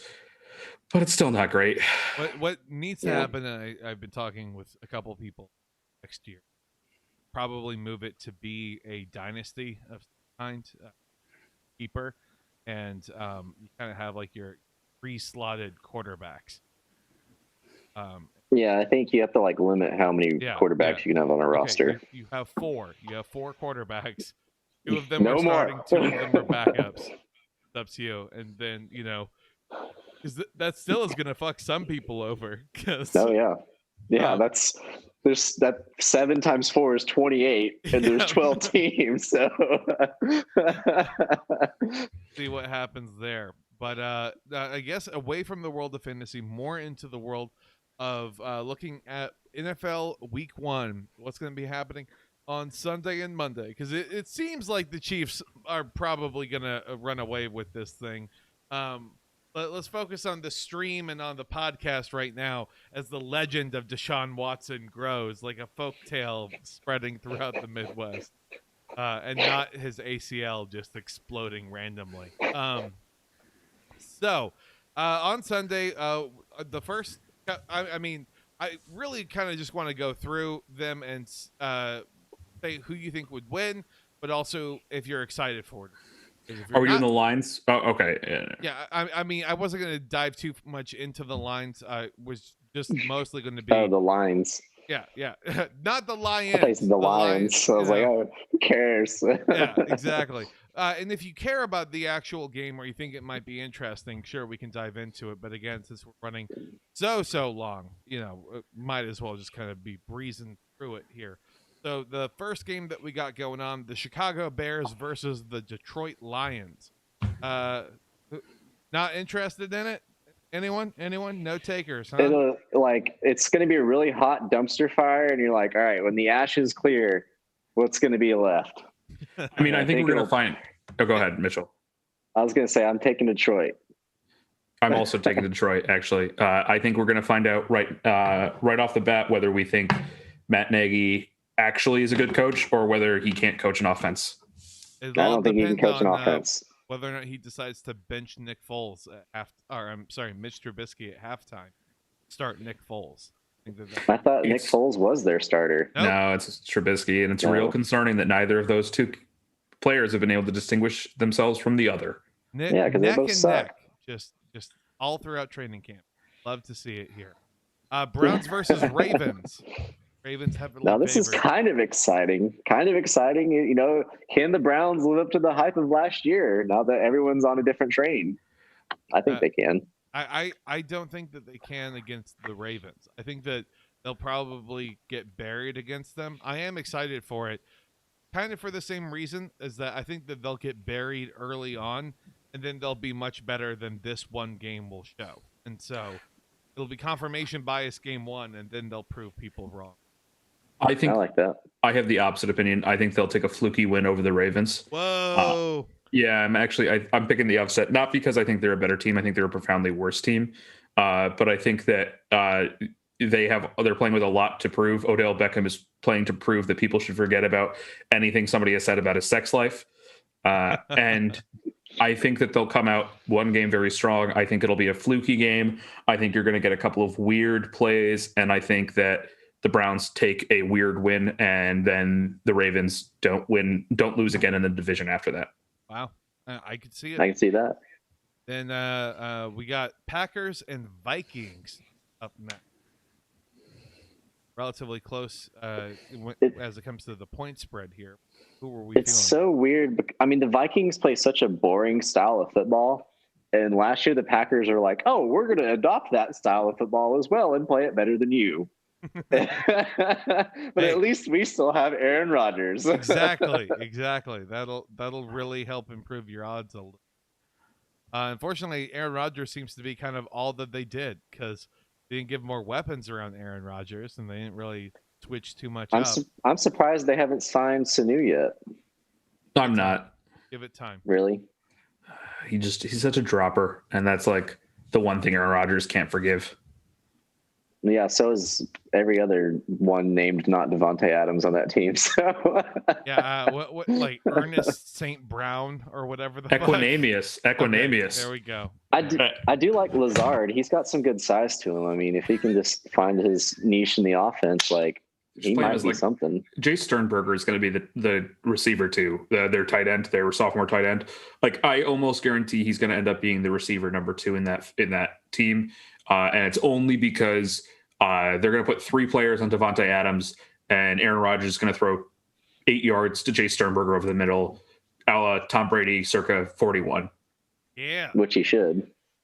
I mean, at this point, though, do we feel like the Packers or the Vikings have the edge?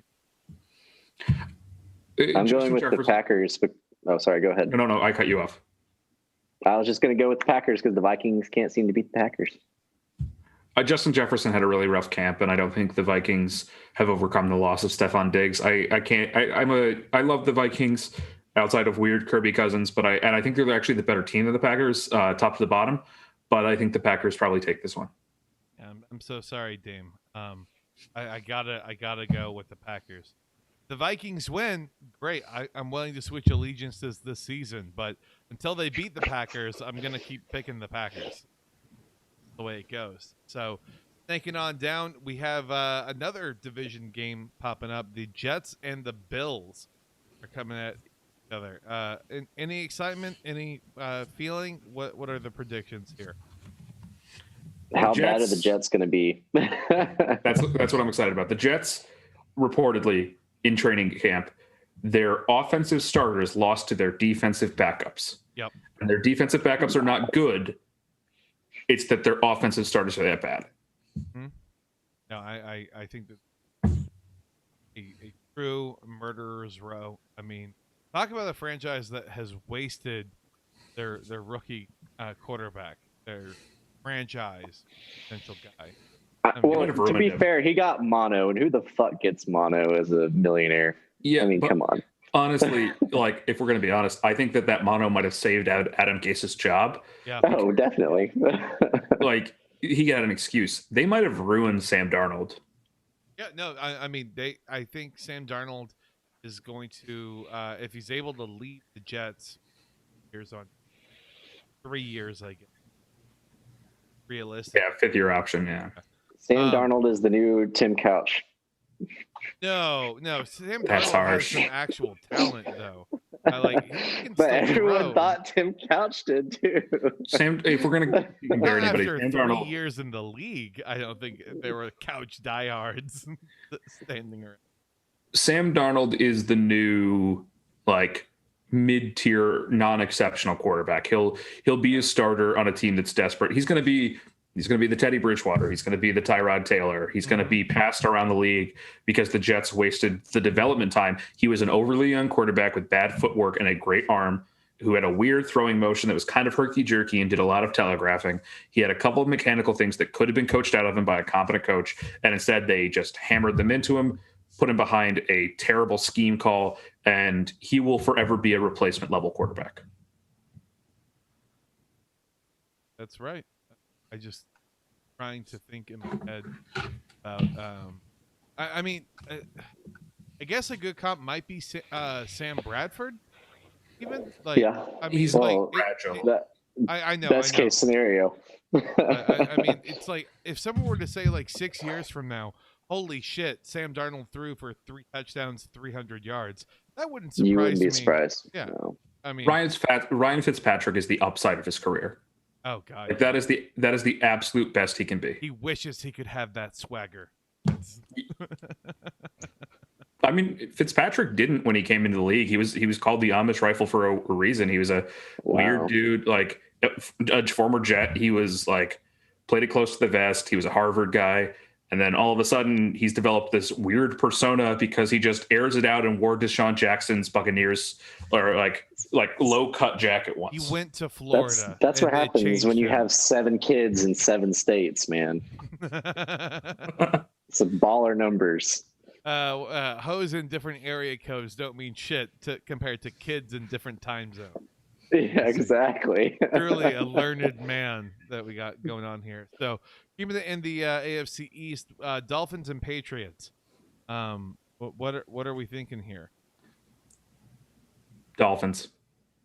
I want to see what the Dolphins can do. I mean, obviously, I think the story is going to be what does Cam Newton have left in the tank, but I want to see if the Dolphins are better than their record last year. Where do we stand on Cam Newton, by the way? We think, he's got something left? Do we think that he's just going to be kind of a glorified decoy most of the season?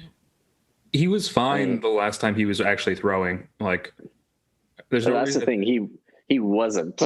He was still hurt though. The last time he was healthy, he was fine. Right. Like the last time he played not on a broken or a torn arm and a torn leg, but like I have a hard time thinking he won't be at least replacement level. Yeah, I mean, I think again, everyone talks about the but I think that probably have a similar the real world because I mean him from 5 yards out of the end zone I think is still plenty dangerous. I think there's there's an aspect to that Bill Belichick would love to run a Navy style 3-back offense just for 6 plays in the season, but he absolutely could never do that with Tom Brady. So morbid curiosity. I gotta go the Patriots. I don't think that the Dolphins are quite there. I think the Dolphins probably might finish like 5-11 again, but just be much stronger and much more. Oh, if you're calling the Dolphins to win this game, that's very edgy. I'm a Patriots fan right now, calling the Dolphins to win this game for 3 different reasons actually.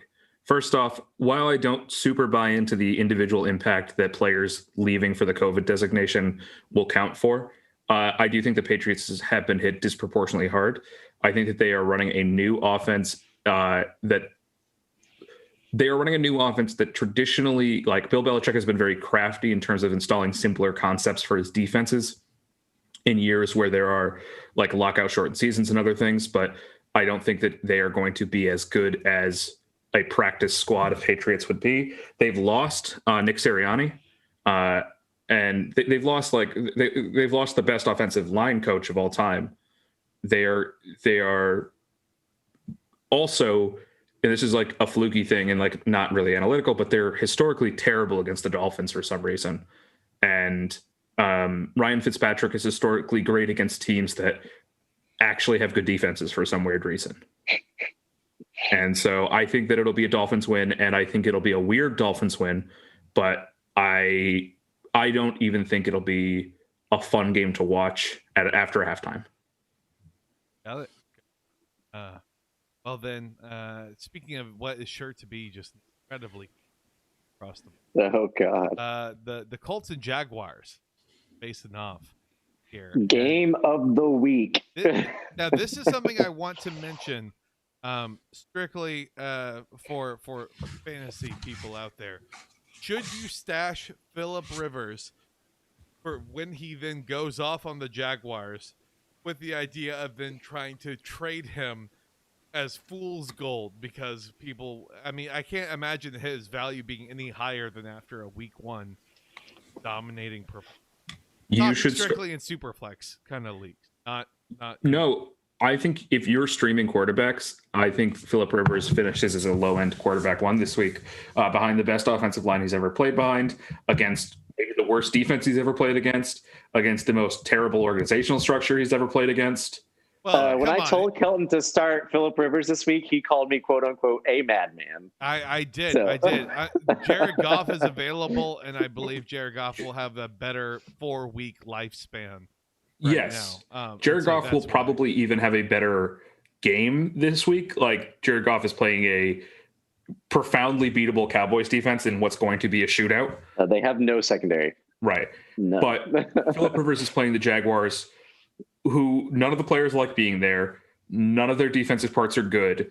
The only risk is going to be that the Colts get up so far that they just ground the ball into dust with the running backs. But he'll get you 18 points. Yeah. I really think that if I had to do like a big prediction, not only do I think it will be like a Phillip Rivers coming out game, I think that this will be like the big bump of Nyheim Hines as he's starting to play in an Eckler kind of role. And I think that because I mean that it was he was watching Austin Eckler and Danny Woodhead footage. That's what he was doing training camp. So if you're in a PPR league and you're wondering, hey, this guy had a good week 1 performance, should I pick him up? I wouldn't do it right now, mostly because, I mean, who knows? But also, who knows if there's a week 2? So I'll take it all with a grain of salt here. Yeah, we're gonna find out how many Chiefs fans get COVID today.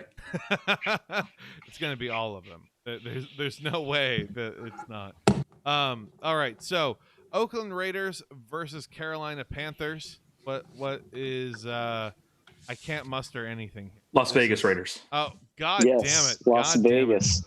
And that's right. who's gonna win this game too. Yeah, it's not gonna be close. Derek Carr's gonna have us coming out. This is the Panthers like tanking, right? Like this is them doing like, okay, let's see what defensive starters we have. Let's give them as many real-time reps as possible to figure out who's good and who's bad. Let's give all of our stars on offense a year to get with the Joe Brady LSU style offense, but let's not try and win any game. We need firepower. The Panthers have taken the smartest course of any bad team this season, which is draft an entire draft of defensive players. Understand that this season will probably get scrubbed at some point, so it doesn't matter if you're good or not. You just need cheap, young defensive talent to grow into. Have Teddy Bridgewater in a 3-year, frankly, team-friendly deal where he's an incredibly likable person and well-liked by Joe Brady. He doesn't need to be the face of your franchise. You have it. You have it. Yeah, you have Christian McCaffrey. You just keep it running with that. They're going to be bad. They're going to be terrible, and it's not going to matter. And they're not going to care because they're going to treat this entire practice season. Who do you think will reflect on as having a last year's Miami Dolphins or this year's Carolina? I think Miami kind of ruined their tank job at the end, winning too many games. No, because they ended up getting Tua, which is exactly who they wanted anyway. Like I also think Miami got the valuable experience. Like players wanted to go play for Brian. What's his last name? Brian Flores. Brian Flores. Thank you. Like they wanted to go play for him. Like you don't get people if you tank. you don't get free agents. And they were just bad enough to still land Tua, just good enough to still make people believe in the team, good enough to see that they had maybe something in Preston Williams and actually had something in Devontae Parker. And frankly, they're not embarrassed, which is a huge deal. Like, right, like I am much less confident in the Bengals coach than I am in Brian Flores because, like, they did a good job of tanking.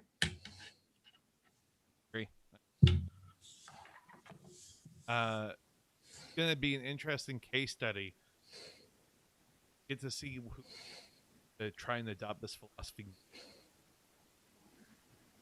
Well, okay, we can actually be good or be middle of the road, tank for 1 year, and then be back to middle of the road, but on the upswing instead of in purgatory. See what happens. I mean, I guess let's talk about the next matchup here. Don't have like a fun segue that I can work into this, but probably the most unlucky team when it comes to injuries versus just the team that deserves all of the bad things that are given to them, and the Eagles versus Washington. These teams have terrible, like the Eagles have terrible injury luck, and the Washington team had a terrible medical staff that almost ruined not Alex Jones, Alex Smith's entire life. They almost lost him his leg.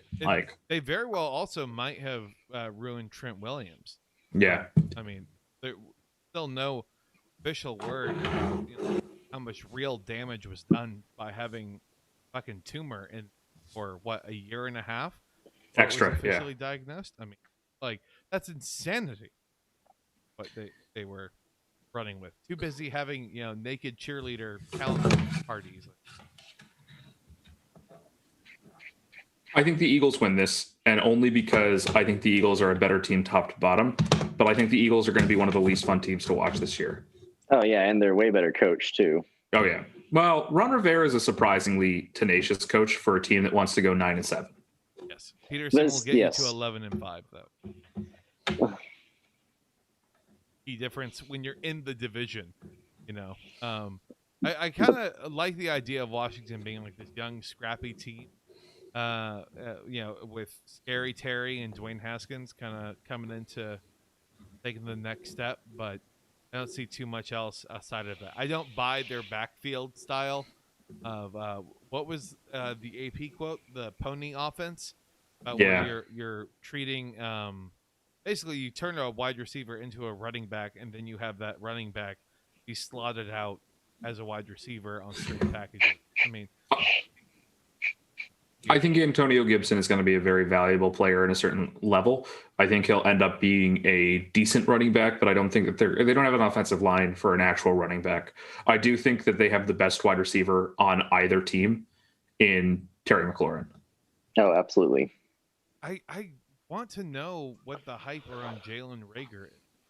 He's fast. To believe, he's fast. He's a very interesting player in the fact that he's very interesting. Amazing hands. Yep. Like, he does not drop the ball. He has some issues with maintaining through contact, but he has a high upside receiver with what appears to be a NFL ready set of skills, which is honestly what they needed. They didn't need an upside. They didn't need there are players in the draft who I think are actually have a much higher upside. Like T. Higgins, I think will end up being a better long-term wide receiver than Jalen Reagor. But they didn't need T. Higgins, who's going to be a 3-year project to become AJ Green light. Drafted by the right team for that, by the way. They needed Deshaun Jackson's replacement when Deshaun Jackson goes down on either anti-Semitism or injuries. So one of the two. Well, yeah, that's that I guess is going to be broadcasted. Looking at teams, I guess, that are hoping to win now, we have the Seahawks and the Falcons coming up. Oh, I guess I'm sorry. On the prediction points, I don't think we officially did them for the last two. I'm going Raiders over Panthers and Eagles over Washington. Yeah, pretty much. But Seahawks and Falcons. It's surprisingly close, at least on 538. Amalgam, different spreads. I couldn't find it actually only at half a point. The closest I could find is the Seahawks by 50. I mean. Yeah, I saw it at 1.5 all week. Yeah, I saw it at 2. So same region. It's just going to be very interesting to see, because on paper the Falcons look good, but on paper the Falcons always look good. Seahawks always start slow, and then we always have a panic attack week 5. What are the Seahawks going to do?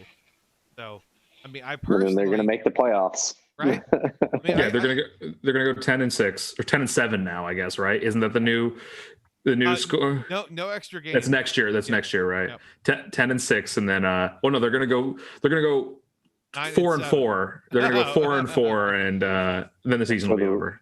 Gotcha. I mean, I wouldn't be surprised personally if the Falcons won at home against a rusty Seahawks team that's known for starting slow, and this is the healthiest Atlanta is going to be. So, I mean, that would be my upset this time. Until the first half is over. Hey, they build up a 3-score lead by the end of the first half. You just kneel it out from there, man. I'm actually going to take Atlanta, and I think it'll still be a Julio Jones game. The Seahawks defense is incredibly suspect. Their cornerback situation is terrible. Frankly speaking, they are prone to being blown out by number one receivers. We talk a lot about a lot of defenses being shut down on single. They make sure your number one guy, beat me with your number two effectively. The Seahawks are not that. The Seahawks will let up the number one, and it'll be a Julio Jones game. Calvin Ridley will be fine. He'll catch like a touchdown, but he will not be heavily targeted. Julio Jones will have no touchdowns, but 1 billion targets and 1 billion yards. And we'll freak out. Are the Seahawks done again? And then it'll be what it is. It's going to be interesting what fans are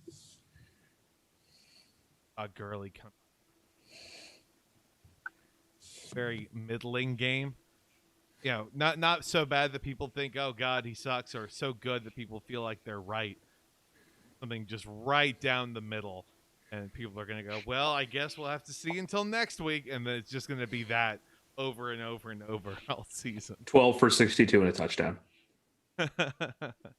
Not a bad prediction point here. All right, so I'm gonna try and bounce through a couple of these. Chargers and Bengals. Do we care? Bengals will win. Yeah, Bengals. We don't care. No, I mean, it's, okay. I'll watch it for Joe Burrow. I mean, wait for Tyrod Taylor to get hurt and then Herbert to come in, and then they'll start talking about whatever. Who knows? I take Tyrod Taylor's a better quarterback than Justin Herbert. Right absolutely. Now, not even close. Yeah, I mean, I don't trust Herbert. I thought he was fool's gold in the draft, personally. I don't trust Pac-12 quarterbacks. Well, I guess. No, he's especially a big, tall, strong white boy. Yeah. No, I mean, I'm surprised Elway didn't reach up and draft him, but he already had lots. So. Yeah, he already had his. He didn't need 2 of them. That's a little much, even for Elway. He just couldn't sell it to the owners. That's why. That's the only thing that stopped him. It was his ultimate dream. What he's really hoping for is like an early 60s Boston Celtics starting 5, but as his quarterback room. Look, he's really waiting for the 2 quarterback NFL revolution to happen so we can have 2 unmoving stone statue white tall men throwing passes to receivers whose talent will be wasted for years. Yeah, no, I completely. Okay, so then we have Cardinals and 49ers. I think the Cardinals win. Yeah. Whoa, really? Yeah, I have hot takes tonight. I do not think the Cardinals are going to be any good. I see Browns of last year written all over the. Oh, I agree with you. I think that they're being hyped up too soon. But here's the difference: Freddie Kitchens was a terrible coach, and like it or not, I think he's vastly overrated. But Cliff Kingsbury is a coach that his players respect, and I don't think he's good, but I think he is good for he showed offensive improvement and offensive variation over the course of the down the stretch. And I think he'll do what they did to the Lions, not tie them, but I think that they'll have one really good game where they bring in a whole bunch of offensive schemes that nobody's expecting, that Kyle Shanahan has not prepped for, that like they're going to be, the 49ers are going to be in a weird Super Bowl hangover. And then afterwards it's going to be the opposite direction. Like, just like the Browns and the Ravens, I think that the worst team will take the first win, and then the other team will solidly trounce them the next time they play. Here's my thought. Just, because I agree in general. I think if they actually play at Levi Stadium, if they play there, I really think the 49ers will win. I think, though, if the rumors that are beginning to swirl that they actually then play at Arizona, I think the Cardinals absolutely. I think it'll be close. I just trust Shanahan and the defense enough to. I think that defense regresses. It's a very good defense. It'll still be good, but I actually think that the Cardinals have the three best, the first, third, and fourth best receivers on the field, and I think that that's going to matter. I think that the first best receiver on the field is DeAndre Hopkins, who's going to be. Receivers going to new teams are weird, so I don't expect him to have the best game. The second best is Kittle, but the next two are Christian Kirk and Larry Fitzgerald. And Larry Fitzgerald, he's not going to be a stellar performance, but he has great hands, and he's, almost telepathic in his ability to read through pretty good defenses. And I think he'll be good for faithful. I think that they win through the sheer fact that, yes, we talk about consistency and we talk about the fact that DeAndre Hopkins being added is a huge variable. The Cardinals have actually a much more consistent offensive schematic right now that from last year versus the 49ers, whose number one wide receiver outside of George Kittle might be their rookie. I hate to have to say this, but one. Brandon Ayuk. Yeah. Okay. Like maybe it's Kendrick Bourne, like who's not a rookie, but like that's the thing is right now with our good friend Deebo Samuel injured, like that's a rough core, and they're gonna have a better running offense than the Cardinals, but it's gonna be a weird game. Yeah, I mean, I was joking about like the Navy style 3-back. I wouldn't be surprised if this is the Kyle Juszczyk game of all games. Absolutely. Just if there ever was a time, I wouldn't predict it personally myself, but again. Okay, Mitch, who are you taking in this game? I'm going to take the Cardinals. Wow. All right. I just hate the 49ers. All I hope is that y'all legitimately put money on it, because I mean, I'm not a gambler. I had them +7. Yeah. Well, okay. I mean, yeah. In that case, then I would also take the Cardinals +7. Sorry. Yeah. In that sense, we're all Cardinals fans, but we're going money line here. Okay. Now, moving on. Weirdly, we still have 4 games left. I'm so sorry for it being so long, Dread. It's my fault, so don't apologize to me. I pontificate for hours. Jesus. Well, just as long as you're willing to stick around for it. So, the next matchup that we have is going to be the Buccaneers and the Saints. It's the the Tampa Brady Gronkaneers. As called, versus the Saints. People say that it's going to be close. I personally see the Saints really, running away with this. I think it's going to be one of those gross ground and pound games where the score ends like 17-10. It's going to be the battle of the MAGA quarterbacks with bad arms. And frankly speaking, I think that the Saints win, and I think it's an ugly game. And I think the score at the end will look closer than the game is. I can see that with the Bucs losing because they're overrated. I think Tom Brady is going to have a decent game. I think it's going to be one of those cases where we're talking about we're not going to be talking about is Tom Brady cooked. We're going to be talking about can Tom Brady win with the Buccaneers. Mm-hmm. I look forward to Oh man, this will be interesting. Colts players at an all-time high in terms of fantasy value. Buccaneers players probably at the lowest point, if you can look at it right now.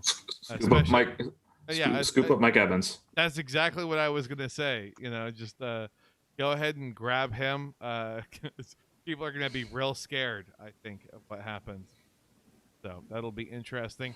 Now, though, Cowboys and Rams. I'm glad that we all are kind of feeling a shootout, because that's exactly what I don't think that the Rams are good enough to win. I think they're good enough to lose by 10 points in a shootout. I think the Rams do win. Really? You do? Yeah, I don't think they had the offensive line injuries that they had last year. The Cowboys secondary is horrible. And, we're seeing Sean McVay versus Mike McCarthy, who's been out of football for a year now. And I think it's going to come down to better coaching. I mean, I just don't see the Cowboys punting, really. I know that sounds weird. I just think that I hope you're right. Well, yeah. I think the real secret is neither team's going to end up doing much punting.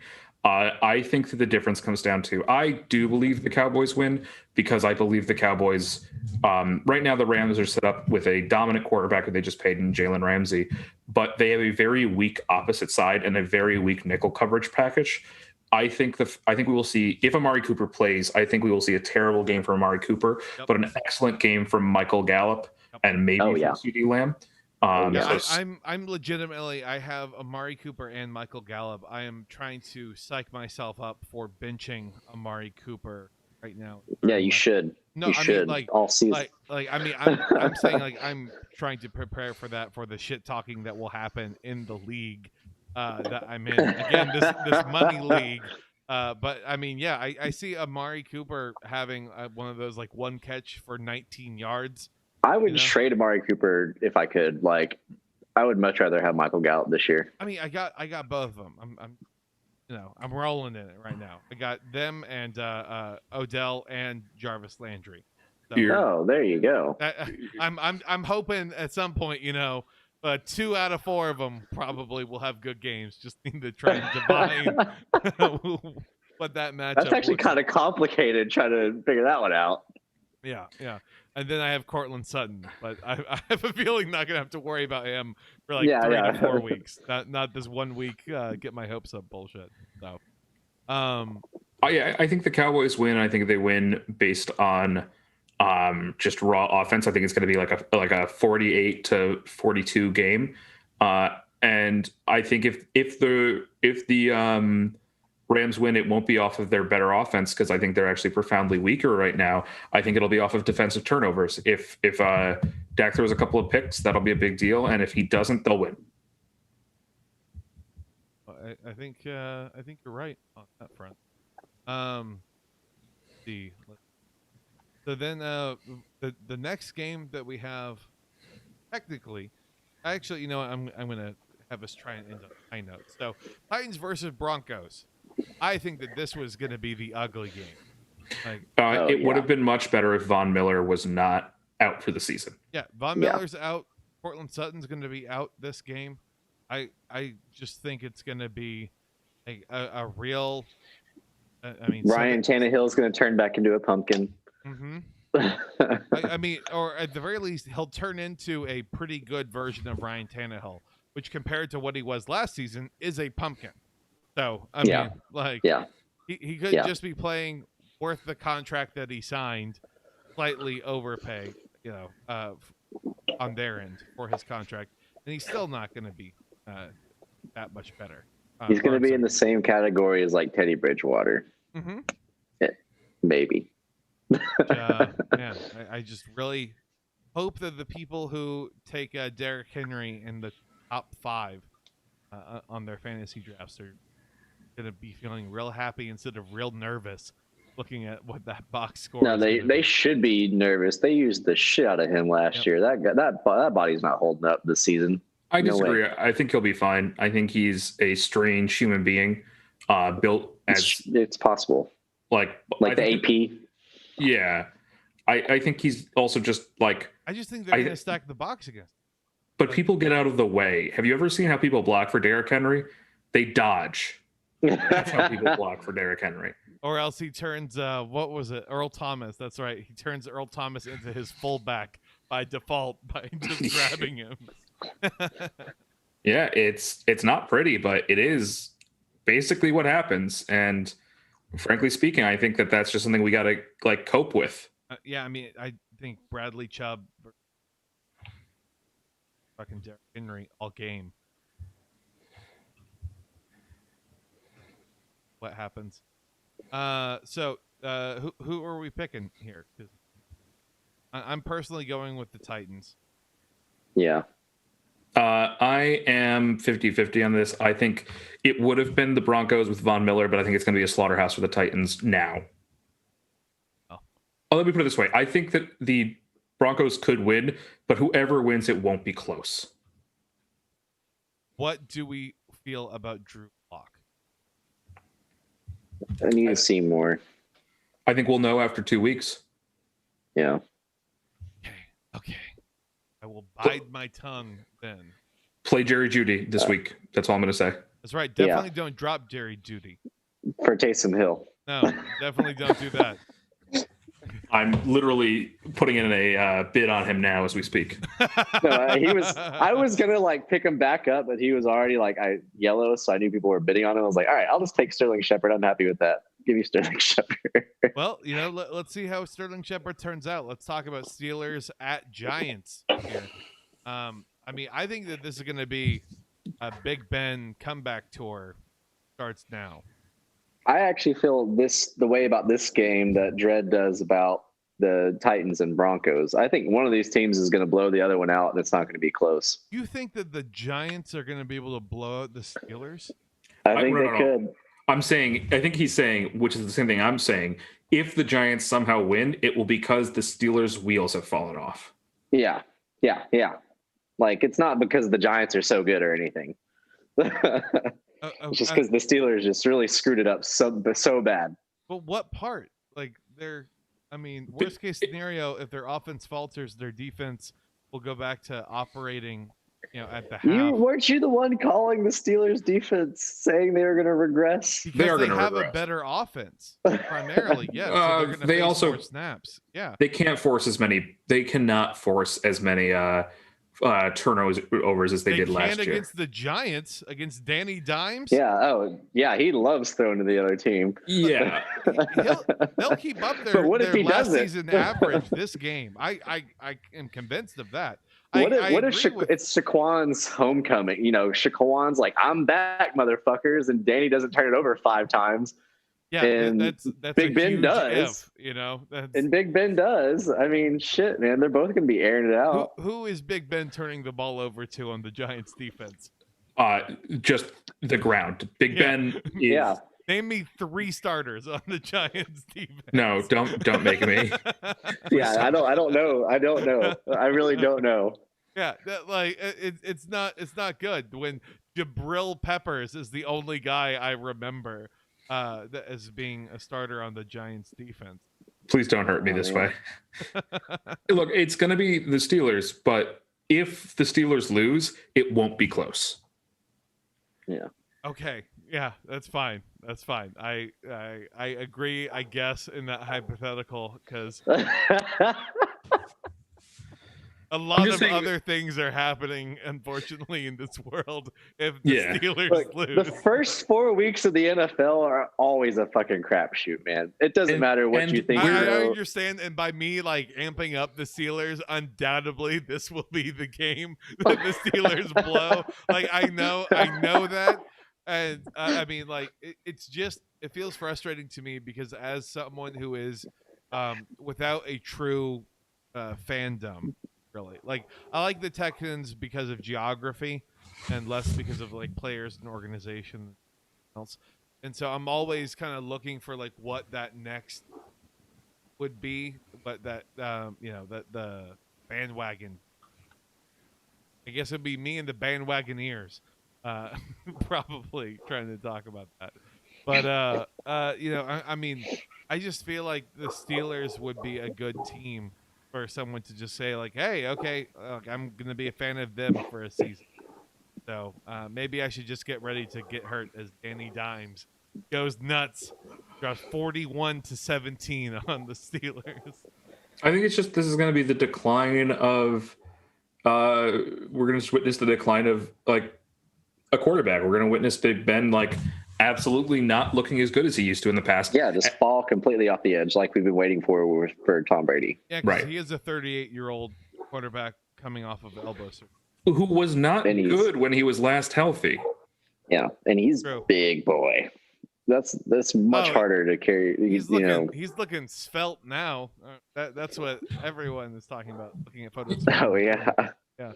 Like, look at him. He's super skinny, and you look at him, and you're like, he looks like a normal quarterback now. He's off the hot dog and beer diet for now. For now. Did you see that beard of his? He was clearly on like Apocalypse Preacher, lone man in the woods kind of diet for a while. Surviving off of one almond a day. Yeah. He was afraid to re-enter society because of his porn addiction. He thought that was going to be. Oh my god. Oh my gosh. All right. Well, that is going to go ahead and I guess do it overall as an episode for us. There was another section I wanted us to get to, but we will save that for a much better time management next week. Mostly because things are going to get real boring as we're talking about like how excited we are for LA versus LA and the Heat to inevitably beat whoever comes out of the LA versus LA. So it's not going to be too much of that up top. Is there any closing thoughts y'all had? Anything you feel like we forgot to mention? Any points? No, I think I've rambled enough. Cool. Well, I do want to just say, if you're ever feeling confident about your knowledge of sports, start gambling on it, and you'll feel like the idiot you are in about 30 seconds. So, yeah. No, I think that's right. Oh man, let's see here. What's the score? Fuck me right up. Oh, you 31-13. Yeah. Okay, let me guess. I've been talking about how the Texans' offense is going to be bad. Can only really rely on David Johnson because out of spite. Not that it would be a good investment, but then also about the Texans' tight ends here. So what's it looking like on the tight end front? I'm scared to look. Is Jordan Akins a tight end? That's what I'm looking up right now. He is a tight end, and he has their other touchdown. Yeah, let's go.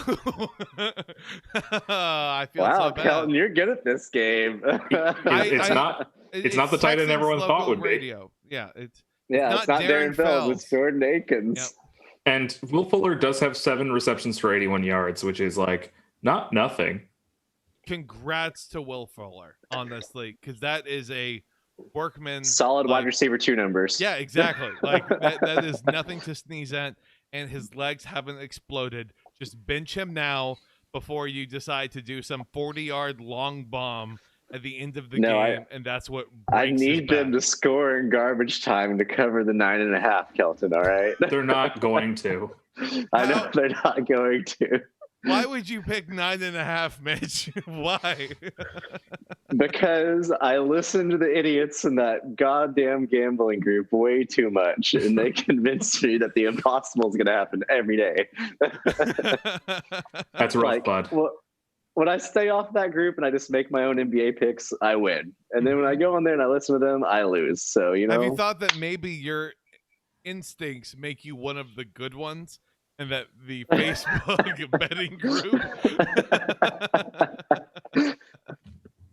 Yeah. God. Yeah. Well, the thing you should do is you should start your own Facebook betting group, and it's called like Real Legit Correct Picks. Oh my god. Let me tell you, no one gives a shit about sports betting. All right? Even the people that sports bet don't give a shit about sports betting. Not from other people. No. I just think if there's a way, just make your banner be LeVar Ball up top, like never lost. Never lost. You know what a lot of like people that sell their sports picks do is they take half their clients and they give them one side, and they take the other half of their clients and give them the other side. Like literally, that's the entire industry. It's an incredibly smart thing to do if you're taking advantage of people that have categorical gambling addictions. Yeah, if you can sleep at night, knowing that you're a piece of shit, then why not? Yeah, you fucking piece of shit. How could you? Fuck you. You know what? Anyways, this business plan here, I am going to do the moral thing and invest all of my money in cryptocurrency. Thank you very much. The thing that human traffickers and gun runners use. That's what I believe in. None of this degenerate gambling. There we go. Look, for anybody in fantasy, in season-long games or leagues, take a flyer on James Robinson from the Jacksonville Jaguars. He's listed at the top of their depth chart now that Leonard Fournette is gone. And in theory, he's the reason why they were comfortable giving up Leonard Fournette. I don't think he'll be good, but you might want to not have to rush to the waiver wire to get him. I mean, he's going to get some usage for at least a little bit. Yep. I wonder if he's even available. Is he? He's currently probably not in deep leagues. I will tell you exactly how many leagues he's available in. He is currently, as far as ESPN leagues, available in 85% of leagues. Oh, wow. Yeah. See if he's available in my league, though. That's what really matters, Dredd. You mean your league that I bought all the running backs in? Yeah. All the running backs that are just dropping like flies. My wide receivers are dropping. It's been great, by the way, to have on that auto pick thing and the get drunk. Oh, and talk your politics. your whole team is just Qs. Yeah, no, it's great because Cam Akers is one of the picks that like happened in the 4th round, and then it was Miles Sanders, and who's also now dealing with an injury, and then Dalvin Cook, who he says he's not going to hold up, but who the knows? Prime injury bug. Yeah, exactly. And then my receivers are. Let me go here. Sutton and Galladay, who both got injured this week. Yep, that's right. That's right. And then I have Deebo Samuel on that. Oh, you picked him up off the waiver wire. I drafted Deebo. Oh, you did? Oh, yeah. Okay. I think Sutton will actually probably play, by the way. Yeah, and I think he'll be fine. Preston Williams has a question on him. Jack Doyle. I picked up Jalen Reagor. Wow! I should just know not to play any player you're picking up. Yeah, that's what I'm telling you, Dredd, is that everything I love is cursed. Okay, like it's true. Kelton invited me to co-host the team with him, and he literally just like disregards all of my input and undoes everything I do, and then makes the most random decisions. Like picking up Jalen Reagor. Hey, I think that he might be fine. Might be. Dude, Hunter Renfrow is gonna get targeted and make catches this week. This is incorrect. Josh Jacobs is going to get targeted and make catches this week. Oh, that's very true.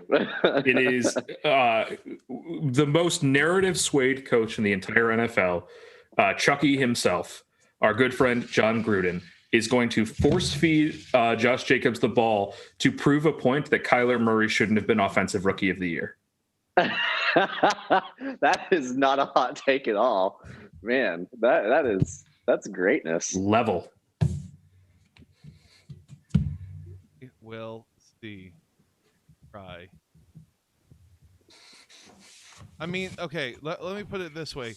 Will Fuller in our Get Drunk and Talk Fantasy, he has put up in PPR 19.2. Yep. Oh yeah, because this will be the best week. Catches. This will be the best week he has all season. I need to trade him immediately. He just got. Oh yeah, 19.2. Sorry. It's good. Good for him. Yes, you should trade him. Someone will take him too. Yeah, they'll think that he's the number one, and then next week it'll be Cooks, and then the week after it'll be. Yeah, they'll just be every week. They'll just revolve. Yep. 1 week it will be Kenny Stills. I promise you that will happen. There's 16 weeks. All All right. By the way, I have stopped recording. I'm still streaming. So we can keep talking on this. Awesome. You'll feel obligated as we bounce through here now. I mean, what am I going to watch the last 4 minutes of this blowout football game? Yeah, I'm just going right to sleep after this. But I've been enjoying this conversation deeply. Well, thank you. I mean, it is very possible, by the way, Mitch, that you could actually win with your 9.5. I mean that's it's first and goal with 3 minutes left. So can they recover? Yeah. The Houston Texans are knocking on the door. I'm hoping that they give it to David Johnson again, because I have him in so many fantasy leagues. Nice. I can't believe that decided to go with, oh man. He's playing fine. That's the problem. He's playing fine. He's not playing DeAndre Hopkins. And Brandon Cooks won't either. Yeah, what's Brandon Cooks' line right now? What's 2 for 20. Hell yeah. Yeah. Will Fuller has 8 for 112. And then that is the fool's gold of fool's gold. Your next best actual receiver is Brandon Cooks for 2 for 20. Because everyone else that has caught something up top is a tight end or David Johnson. Yeah. This is an impossible offense. How is this happening? My biggest frustration is that Travis Kelce is underperformed from his projection.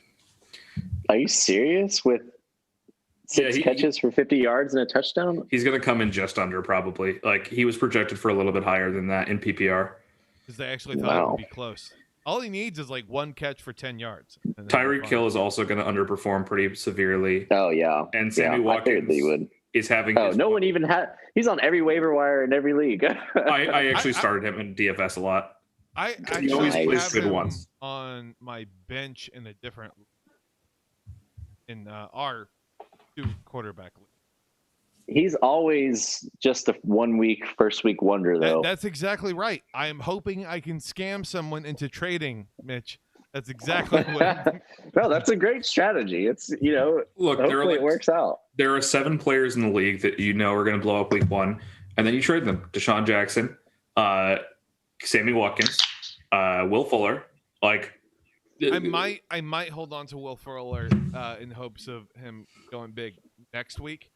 That's the case. That's then when the thing. Then they're really going to bite. Exactly. Also, like, he'll always be worth a bye week fill-in, worst case. Oh yeah, I mean, it's some real bullshit awareness is.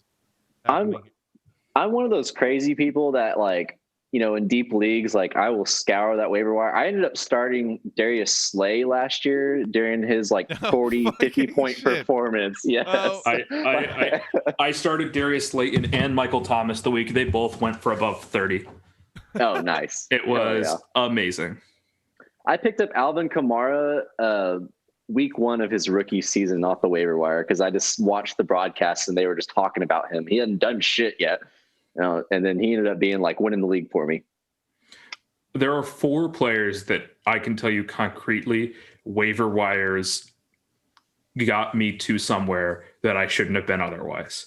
And those are Terry McLaurin. Mm-hmm. Oh, no, I actually drafted Terry McLaurin in a bunch of dynasty leagues, and I just stashed him at the end of he was my 4th round pick in 4 dynasty leagues, which has been the best 4th round pick I've ever had. Oh. Darius Slayton, who was another 4th round pick / pickup. Alvin Kamara, who I picked up in a dynasty league after he was dropped week 3. Why? What happened in week 3 at that time? He hadn't done shit. Right. And it was Ingram, Peterson, and him. At that point, Peterson was still there in the mix. And people were like, oh, it's been overhyped. Like, they're never going to turn it over to this Kamara kid. It's just going to be, it's going to be a 3-headed monster of nonsense. They shipped Peterson out before the end of the year, and all of a sudden it's a 2-headed monster that is the best backfield in sports. I mean, fucking Ingram. Like, I had him last year. You probably won some leagues. Oh, 2 years ago you might not have won some leagues, but last year he probably won. No, 2 years ago I thought he did really. No, it was 3 years ago. 3 years ago he was 3 amazing. years ago, yeah. 2 years ago he has the suspension, then he's only okay, and then last year he's fucking astounding for the value. Like, I'm glad to have him in a whole bunch of leagues. Like, he is gonna only play half the season before he gets like replaced by J.K. Dobbins, because J.K. Dobbins is incredible, but he's never gonna look bad. Did I tell you, by the way, about the guy? God bless him. He got J.K. Dobbins and J.D. McKissick confused. No. No.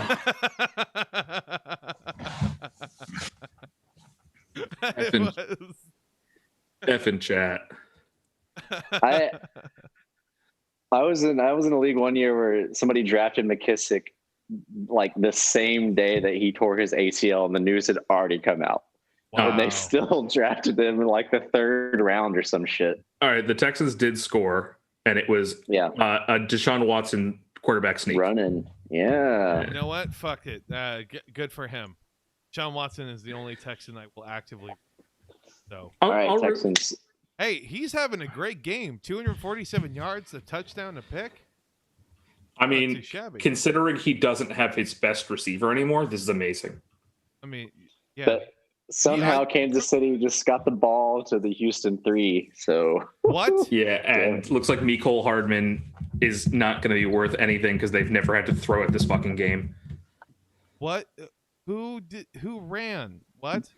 Yeah, it was Clyde Edwards-Helaire. Yeah, Clyde Edwards-Helaire just ran for a 20-yard run. How did they get to the 3? I'm looking for that. Tyreek Hill. God damn it. Maybe not. Maybe there's some other shit going on. I don't know. I can't actually. The TV is on in a different room. Okay. Yeah, no, I turned mine off because I know I was just going to get distracted and skating. Clyde Edwards-Helaire has not caught a single pass out of the backfield, but has had 20. He doesn't have to. For 136 yards. Yeah. He doesn't have to. He's just they're up so much they don't got. They brought Darrell Williams in to spell him. Like honestly, they had Sammy Watkins run a fucking ground. I had not thought about it. The Chiefs are up by that much. Does that make Darrell Williams valuable? No. No. So much garbage. No. All right, y'all. My headphones are about to die, so I'm gonna head out. Okay, all right. That sounds good. It's about time anyway to go ahead and. Do you need us to record a goodbye so you can put it at the end of the podcast? Yeah. I got nothing to fill. I mean, shit. Whatever. Oh well, no. Actually, I already stopped recording anyway, so it's fine. All right.